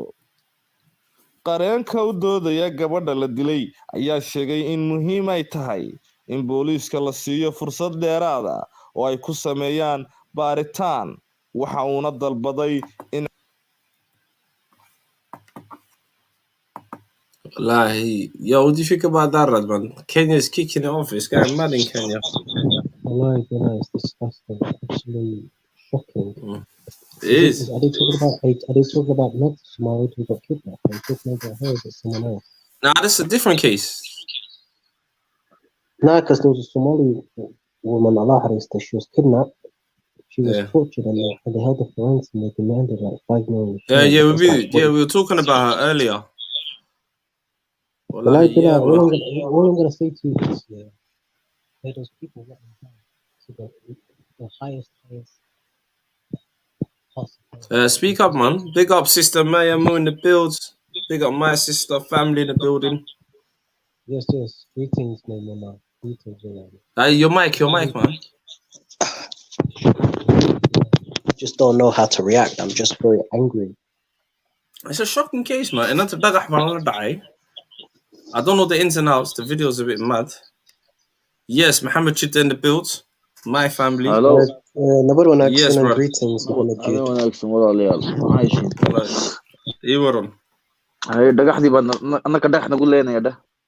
Yeah, man, it's crazy, man. I was watching this case, innit? Yeah, it popped up because I was looking at the Kenyan one. And then they got kidnapped in Kenya and the ransom. They cut our fingers up. Wallah, Sonki, wallah, it's disgusting. It's trending all over the Somali, everything, innit? And now I saw this case while I was looking. I was like, wow, this can happen in Kenya as well. And I'm thinking, wow, I'm going to go wash up to Mombasa. I'm thinking, what one? What's going on? والله بالله لا نحرس كبردا لدلي لا نروح مرنا والله انا نروح مرنا بس كده ودحدح ها I thought Mombasa Somalia ku badna Somali iyo Arab and Hindi. I thought they were like the majority there. Maybe I was wrong. What did the boy Ridley say? Yo, Somalis are being man. Kenyans were like, come on, the millionaire. There were 6 people that got kidnapped. When was it last week? A millionaire. Me and Dusty were talking about it. A millionaire, but into like that. You know, I'm thinking of. I think we need to us Somali folk need to set up a Somali World Congress to monitor anti-Somali phobia, whether it's in Kenya, South Africa, you name it. Especially say that again, Dusty. Say that again, Brad. I think we need to establish some Somali World Organization, like a Somali World Congress, to monitor anti-Somali phobia, whether it's in South Africa, in Kenya. Yeah, this is what I'm talking about. Internet outrage. Wallah. Internet outrage, Gigi. You know, in South Africa, here a lot of people saying, "Oh, Somali, brother, Kwa, Haiwan." Have you seen what they do to Zimbabweans? Kida Somali, Zimbabweans, Kweba Guban, Adi alive. So I don't think it's exclusively to Somalis. The hostilities is to everybody, non-South Africans. What? No, that's South Africa. Okay, that's South Africa. Put that to us. Let's talk about the thing in Kenya right now. They pay. You know, it's even worse about South Africa. I heard someone mention this before, and I heard this before. In South Africa, the Hindi ka South Africa pay kuwa haiwan ka South African ka lagi siyan to kill kuwa Somali the ganasi ka haisata. It's business. It's a business thing, yeah. It's beefing, and they can see Somalis are competing with them. So go loot their shops and that. Yeah, I think most of the time that's what happens. But that's the same thing that happens in Mogadishu, though, isn't it? That's who is lenient for businesses nowadays, and they keep blaming Al Shabaab. Allegedly, anyway, this is what I've been hearing. I'm not too sure. Say that again, broski. I said allegedly. I'm not too sure if it's true or not. Somalis are saying now that in Mogadishu, Somali business owners, they're competing with each other, and then obviously if they see some stiff competition, they pay someone to blow them up or take their shops, or I think we just kill them or assassinate them, some gangster shit, basically. But this is what I've been hearing from people down south, so I'm not too sure how it's crazy down south, man. You know, Mahmoud Joda, I love what the Somalia, because the problem is, let's say if I wanted to open a pharmaceutical factory, if I had 10 million, I wanted to open it in Beledweyne. How do I know I'm not going to be on the target? Because they might not like me, or they might not like the competition, or there could be someone that's importing Doyen and they might not like me, even though I'm Yeah. bringing in money and employment and technology. Yeah. I think the locals would like you, but you know the fellow business owners might not. You know, so like I said, there's Because a you lot have to remember they mix backwards way of business with thinking. Qabil.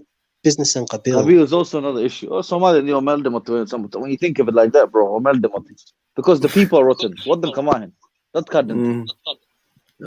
Because once you affiliate business, Qabil, Deen, you know, business. Come on, man. You know you're fucked. Let's be real. Yeah, I You know mix all we're these fucked, things, but bro. I know. Alhamdulillah. I hear you, Jidda, but cause you can't. I don't know. I know. When you say Dadkahum, what do you mean? Talk to me. No, What do you mean? About the people are rotten in Somalia. The way they think, it's not similar to how we think here. I mean, obviously, we've seen, you know, what a successful country looks like, or you know, or some kind of any country that has some kind of functioning thing. Functioning thing, or infrastructure, or even human rights, basic human rights. You know, not LGBT human rights. No, basic human rights. Like, you know, every, you know, human deserves some respect, equality.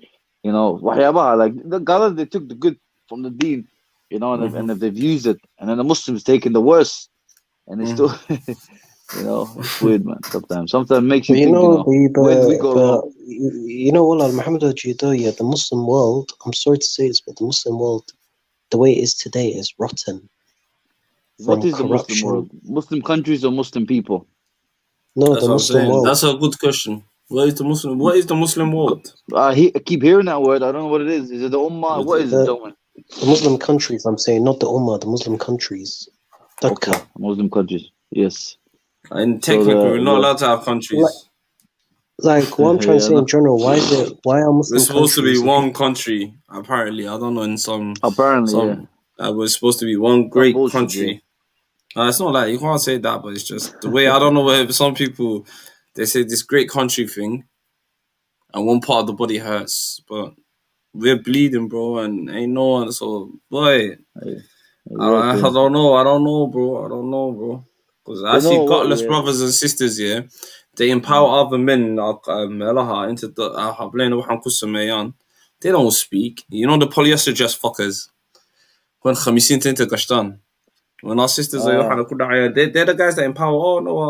Where them pussies at? The mosque brothers. No, you know, can I tell you something? Yeah, because they pray. Yeah, a lot of those Muslims you talked about now and SS, yeah, a lot of them are hypocrites. Like the Ummah, yeah, as with Somali mentioned, yeah, I agree with you. Maskata Somali halka kadamati because of the rotten fruits of Qabil Kawahas, yeah. But if you look at Musliminta, they're the biggest hypocrites. When we just said, where are they? This and that. Look at Masajid Ka. Majina. Horta Khalido, can I go back? You seen Kenya? There's one Somali guy. I forgot his name. That Somali, the young Somali guy. I think he was mentioning him earlier. Ahmed Rashid guy, yeah. That guy, yeah, is a piece of shit. Yeah. You know, he tells the reports. He writes down the reports that they've been stabbing people, do this and that. They do. You know, Kenya is not really a safe country compared to Tanzania, for example. Yeah, there's a lot of bandits. There's a lot of robberies in Kenya that still happen today. Even ethnic tension happens there. You know. This guy, yeah, he's a cunt. He grabs them. Yeah, he executes them right there. I know. And he does it to Somalis only. That's what angers me, bro. ما تابس المدو. He's a hoity Wasif, you think I'm going Kenya? Fucking bro. I know, I hate that, bro. I've been Tanzania, wallahi. Tanzania compared to Kenya, yeah? Brother, it's more organized. That come Muslimin to start with, the majority of them Muslims. And Somalis, they respect them. Because why is to Deen Banhai? Even the president now is a hijabi, if I'm not mistaken, right? Yeah, she's a hijabi. They're very similar to us. I was so surprised, man, even the way they dress. I've been to Zanzibar, even the way they dress, the way they culture-wise, yeah, and they're very, very, very, very educated. Majority of them, anyway. And the way they think, because they think very like laid back. You know, African man, know our place. Look at their country now. We look at their country how it is, man. It's true. I agree. Horta, you know, Kenya. I don't even care about that country, but Kenya's going to be taken over by but Kenya sooner or later is going to be taken over by. What do you lot? Do you think this by China? What do you think China takes over? Do you think NFD, do you think they're gonna break away? What do you think is the scenario? Because Kenya owes a lot of. NFD what done in my head. Majority of people. I'm sorry to say because this. Kenya is a failed them carrying state. the fucking Do you Kenyan know that? flag. I lie. They're different. Listen to this. There's a big difference between NFD, so Jew, whatever you want to call them, yeah. They are not Wadani, yeah. They speak their language, yeah, fluently, yeah. They wear their flags, yeah. They fight their battles. If I'm not mistaken, the war in Somalia, you know, I think the Operation Lindy Nacho, whatever it's called. Do you remember when they entered Somalia in 2000? I think 11 or 12, right? Who instigated it? It was a guy called Haji Mahmoud or something. He was a ethnic Somali from Kenya. He's saying we are under threat by Somalia and we have to attack them. Imagine, these are your people that you keep crying for. NFD. Yeah? Yeah, so the ones crazy. those ones, yeah, those ones, no, and they've showed in history as well in the past that they've, you know, they backed it in the 77 war. But Kwan and NFD, don't hold your breath, my brother. The Satrufites, yeah, that's what I'm saying. That for me, that's why I say anyone, those true brothers and sisters. Yeah, if I ever see you, you know, the Kenyan wristband. الباحة كل داعية ولا عندوف ومش قاعد قلت في الجزء عندوف سيل.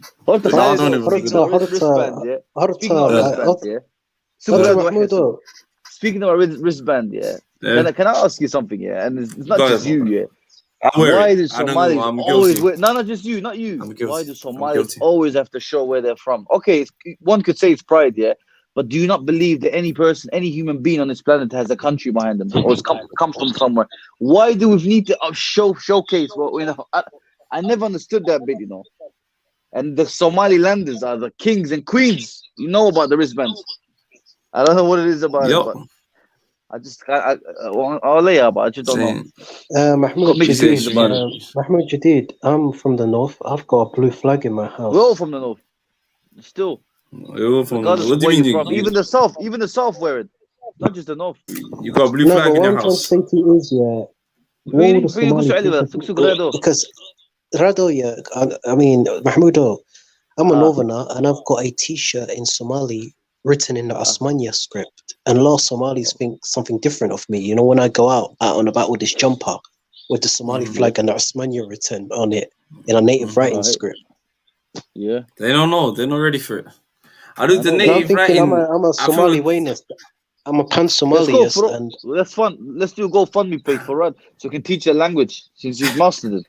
So, Mahin, what do you think, Rad? Quit your 9 to 5. Sort of, I'm starting from Somali speakers, bro. You get me? And Khalid's there with the camera, man. You know how he does it. But you gotta be comfortable being on camera, man, because you have to promote this shit. Lad will never go on camera. He will. My solution is education, and Kharanimma. You know what my solution is? Starting from this panel, yeah? Starting from this panel, yeah. Us, a diaspora. Well, I've seen a lot of smart brothers that come on here. Well, at least they appear smart when they're speaking, yeah? We start our own Hizbi and we go back home. Each part, I'm not just talking about this part, that one. No. And then that cut. You know, Hizbi is important, man. And then I think, you know, you can potentially start. We say the United Somali Nation Hizbi. Or Somali Youth League, or whatever you want to call it. That's gonna, you might get shut down. By who?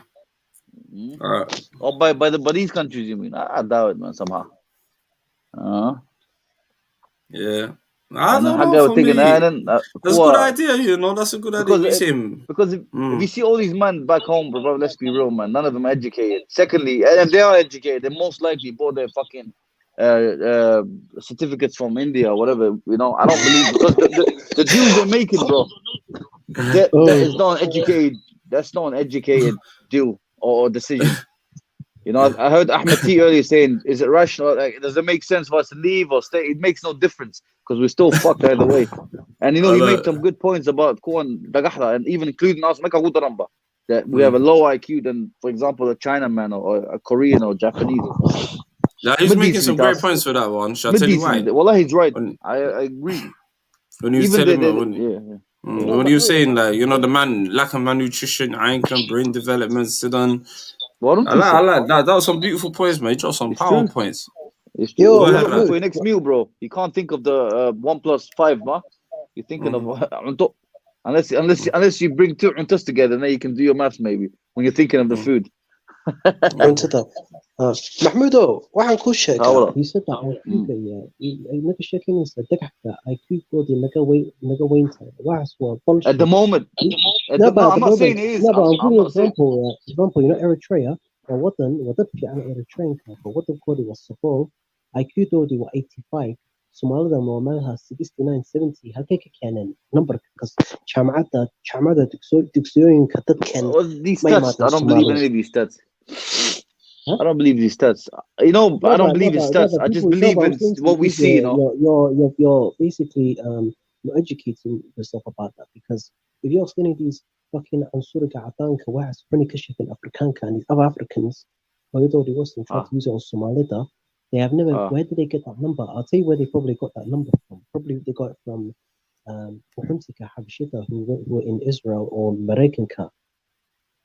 Because how is it possible? Eritrea has only been about for 30 years. Eritrea is basically nearly the same age as me, basically. But were you talking about the population or the average IQ level of the? No, it's only existed for 30 years, Eritrea, and it's a similar age to me, Eritrea, the country, yeah. And you're trying to say that the country has gone IQ good, you were 85 melhas, Somalia was 60, halkee 60 kehelan. But where did you get this from? Because are you talking about how old Eritrea is, or are you talking about the population of the country? I mean, which IQ are you talking about? Which IQ are you talking about? I'm talking about Muscata, like IQ therapies. Average for what 85 is Like, I mean, in a way, I know for me, like, I'm not gonna lie to you. You gotta look at what what the prophet said, yeah, with the lack of malnutrition in our children. Do you think that plays a prevalent thing? I think in our developments, because think about what he said. Because what like they go school trips, the brain development. You get where I'm coming from in children. Maybe that's lacking. Very advanced. So, but I have to say we're low IQ. I don't know, because think about it. Say if you get a child from every angle of the world and you put them in a room and you give them the same sort of equal, chance. What do you think then?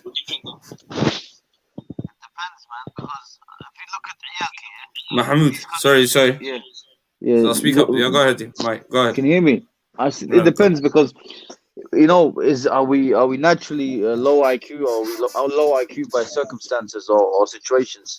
Because like you made a good point. If both kids are healthy, you put them in the same room, and then I think that's how you do a proper research about these things. These are, other than that, they're just empty statements.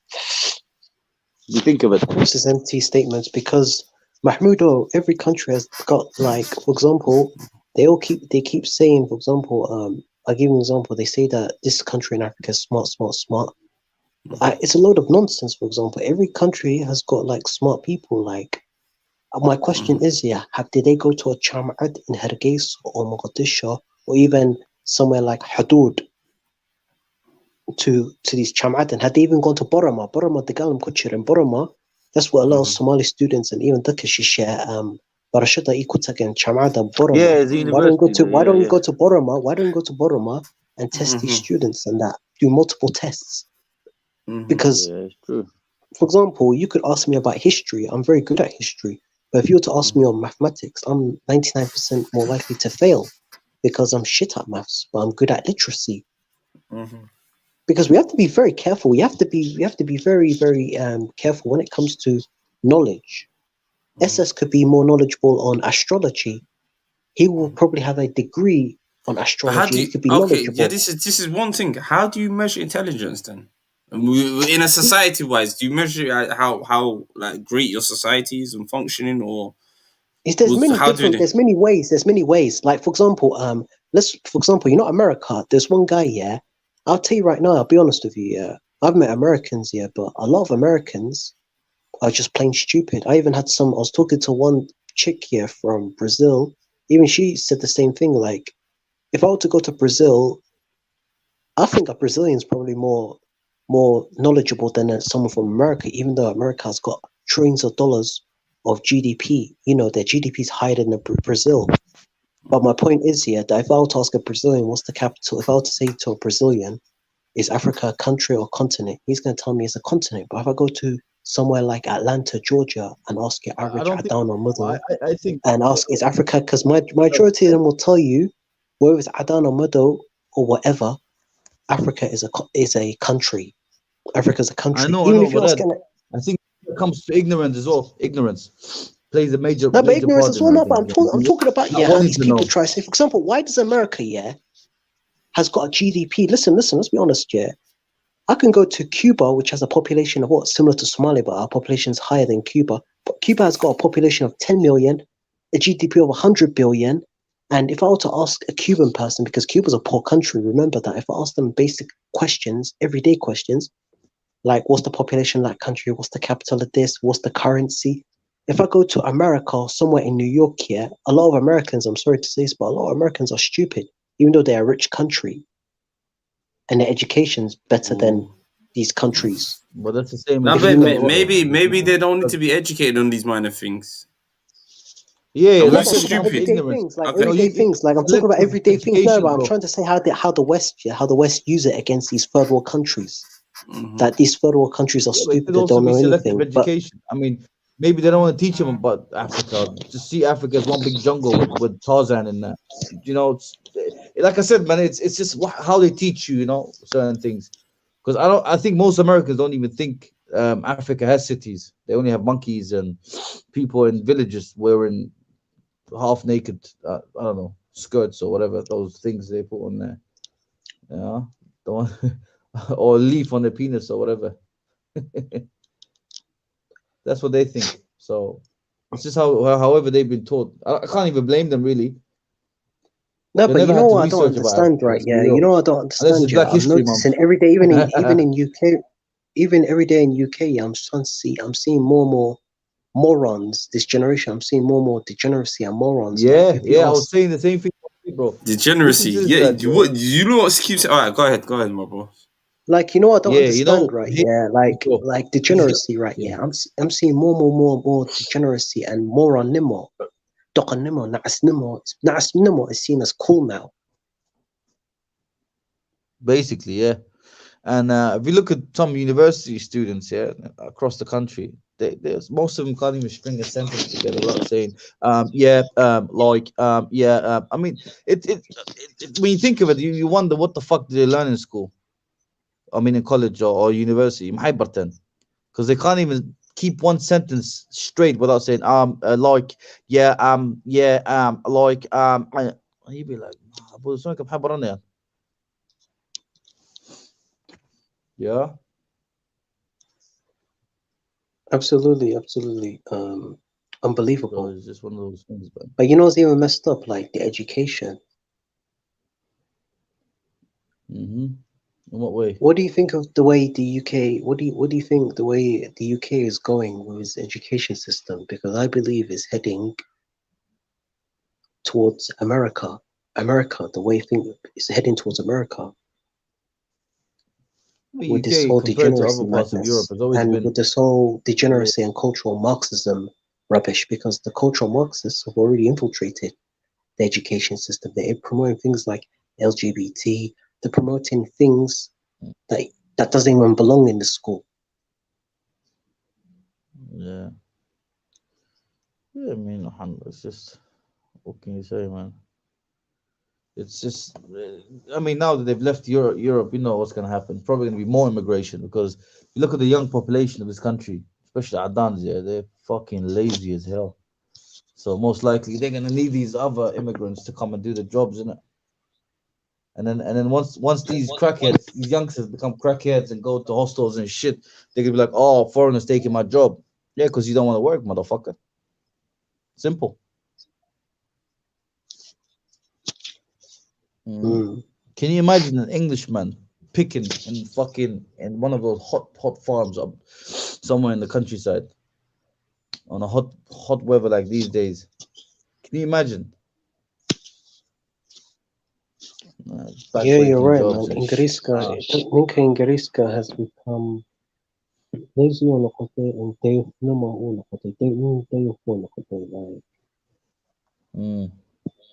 what do you think of those care franchises where you start a care business because those care businesses are popping up Yeah, because I mean, aging population. no, but they're heavily no one. look into this. I haven't looked into this yet, but I wouldn't go into this business. Mm. You know how the UK's elderly population is on a massive increase in that. By 2050, you're going to have millions and millions of people who are going to be elderly than the youth here. I'm thinking, wow, you could be easily become a millionaire if you spend 5 or 10 years doing this care business because you make 100 or 200,000 a year and the profit is mad. You could basically make $1 million out of this. Yeah, easy. But what do you think? Do you think it's sad? Because they're promoting these care businesses. I think they're promoting it for the sole reason of we need staff.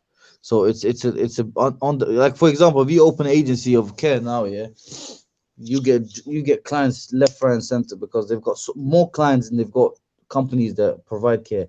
And some areas in the country, for example, like the countryside where most elderly live, there's no staff and there's no one. I mean, in care, one thing I've learned, I've heard about this anyway. Someone told me this, and he's a business owner as well. Some guy who owns some care agency in Croatia. He said in care, the client's not the problem, the carer are the problem, and the carer has the power over the employer, because that employer needs the carer to do the job. So if that carer can say no, whatever, boom, boom, Nikki Kutala, you know what I'm saying? So it's one of those few businesses where so yeah, where it's even messed up. Like, has it's more even messed up. than the Yeah. employer. Imagine not taking care of your elderly Abo or Hoya. Instead, you're gonna get some bloody care agency, some stranger to come to your Hoya or Abo's guri. You don't know. They could debah your Abo. They could be they could happens, man. No, but it's very common. I'm thinking, like, would you have done that to your parents? No, but depends. It's hard to say because some of the people, because they're so old that they can't take care of and some of them don't have kids. So it's really you got to assess that situation. But yeah, some people, what one thing you have to understand is you can't really sit at home and look after your family. You got bills to pay. You need to go to work.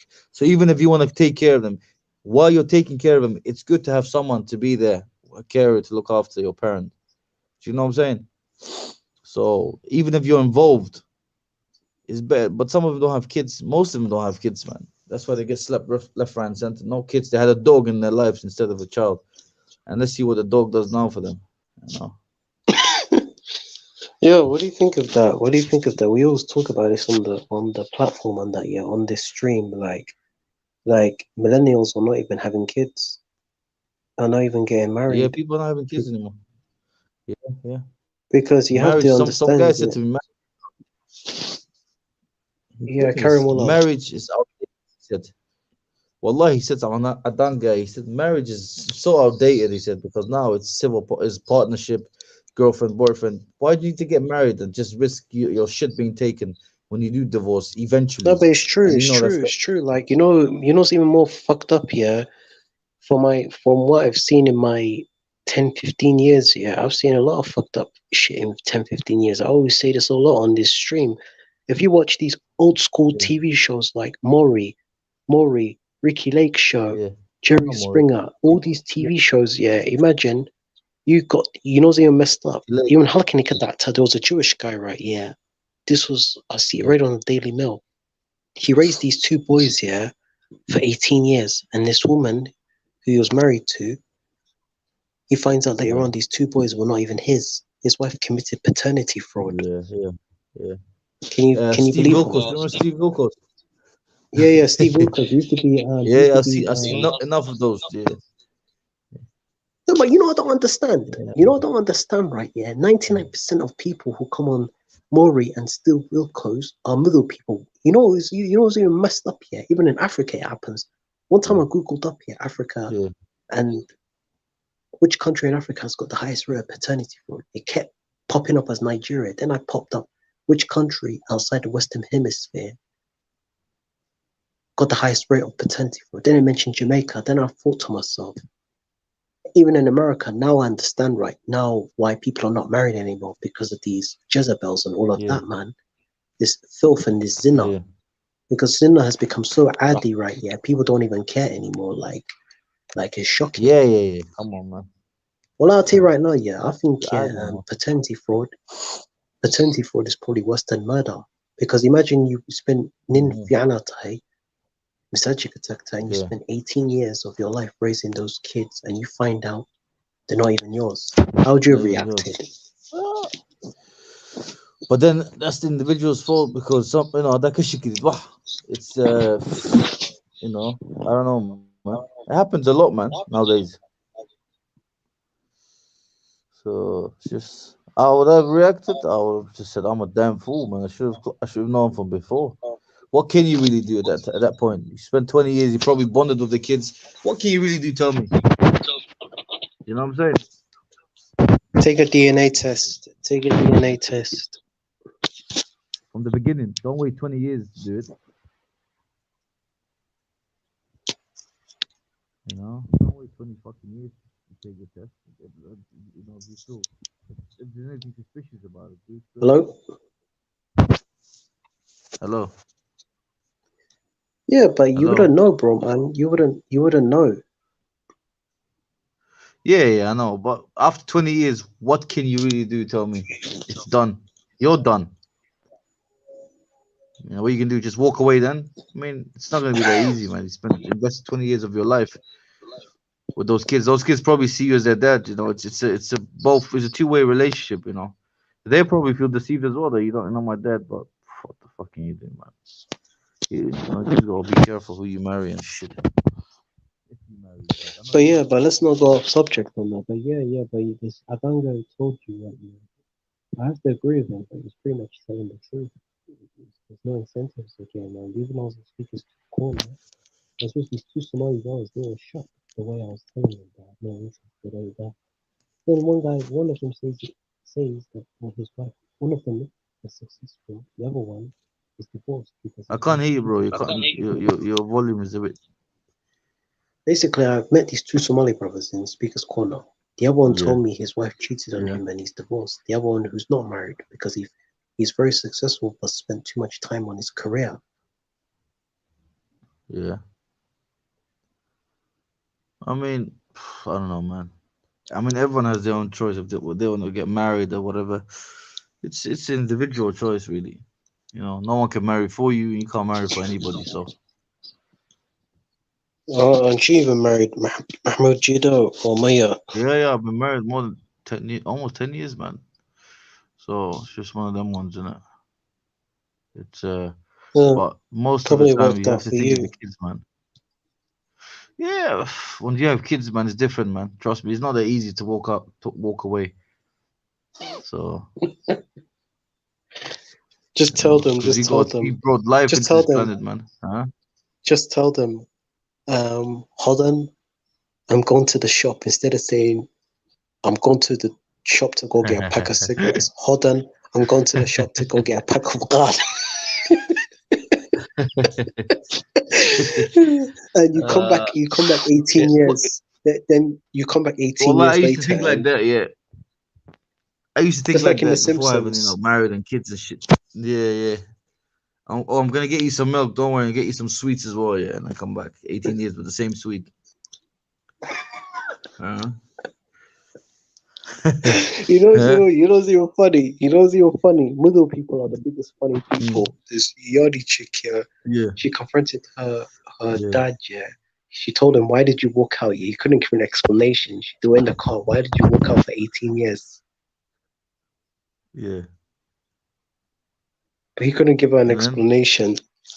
I don't know. He couldn't. He was making some BS excuse. Yeah. You know what's even funny? You know what's even funny? There's this guy in America who was giving women. What do you think of this guy? He's giving women like 100K each, and he impregnated them. Then he impregnated different women, and he was happy as long as he had children somewhere in the world. This guy had like what 15 kids, and he paid them 100K each, the women, and he written his own autobiography about it to say that I've got kids in this part of the world, I've got kids in this world. I'm thinking, what kind of nigga is that, bro? That does that shit, bro?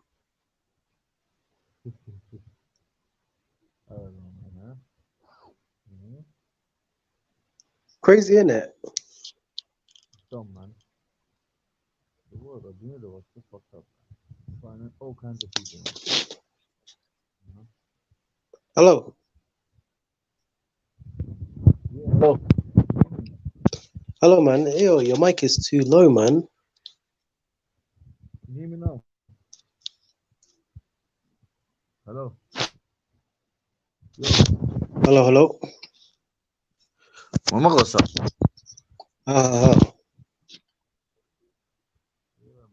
But yeah, let's go back to the again. I came off subject again. Yeah, what was you want? You wanted to finish off on the care business. Yeah, what did you want to finish off? Yeah, no, I was just saying, care is a funny business because the carer has more power than the employee, because the carer can say, give me this and that, or I'm not gonna go. Hello. Well, I can't hear you. Can you hear me now? ما مغلصة. My is too low.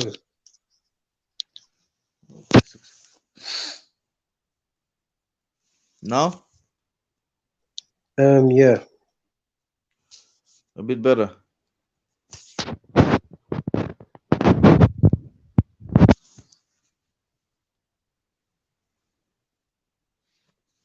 Hello. Ah. ما مغلصة يمك. Hi. Yeah, I can hear you. Yeah, man. Yeah, basically, I was saying, care is a funny business because the carer can say, give me this or that, give me like petrol money, give me this and that, and if you don't give me that, I'm not gonna go. And it cancels the last second, and guess what? That care agency or company gets in trouble. Did you get it? It's a very funny business, man. Yeah. It's even stressful, very, bro. very. You don't see, you know, I would never run a care business. What happens if the client dies or the client scandals, bro, man? Yeah. Forget about missing the appointment or the contract. Yeah. What happens if that client can sue you and shit? Yeah. His family will sue you.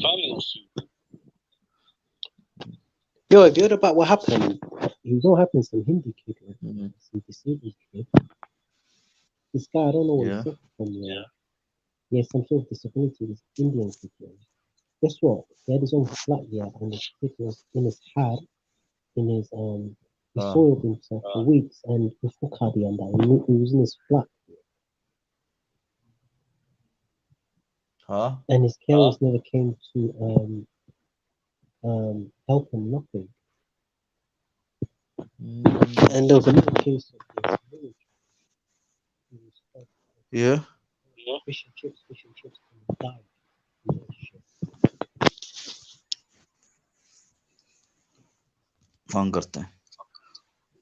Shocking, isn't it? Fucked up, man. Fucked up, for real. Like, would you ever invest in that business if you knew you was going to make 200 Nah. It's a fucked up business, man. It's stressful and big risks, low rewards, man. So.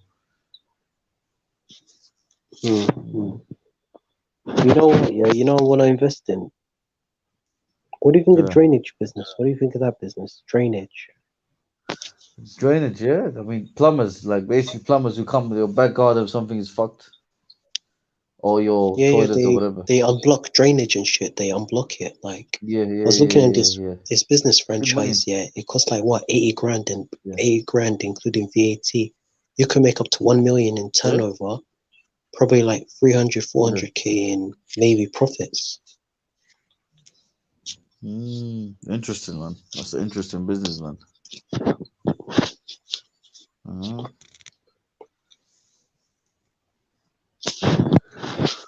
Well, yeah, Abdi, I'll speak to you guys later. هسه حتى One day, شغال اشتغل. Yo, where's Essence? Tomorrow is another streamer. Where's Khalid? I don't even know, man. Me, I better Khalid, get going myself, man. I'm coming behind Maxinka. كبح مخزيك النيو. حلو دمويه. Hey, assalamualaikum. Yeah. Yes, lads. Chat goes قعاية. إيه سبب محد عاي. I don't know. I don't know. But it's been a blast, man. 3.5 hours on some Kacharne. I've got an interesting stream coming up for us very soon. I've got something in the works. I've got a nice subject. It's gonna be a very old school, interesting subject. You know the ones we're gonna bring it back. Inshallah, me and a special guest of mine. But it's been a blast, man. Summary. Yo, you should invite Awali Pops, man. Inshallah, we'll invite everyone. No, you know from Australia, man. I don't even know who he is. He's one of the. I think he's an Australian YouTuber. Yeah, he's an Australian YouTuber, man. You need to bring that guy in, man. You know the funny thing he did. If you watch one of his videos, he gave to random people in the public halawat, and they were tasting it and that. You know halawat. Love halawat. On that note, halawat.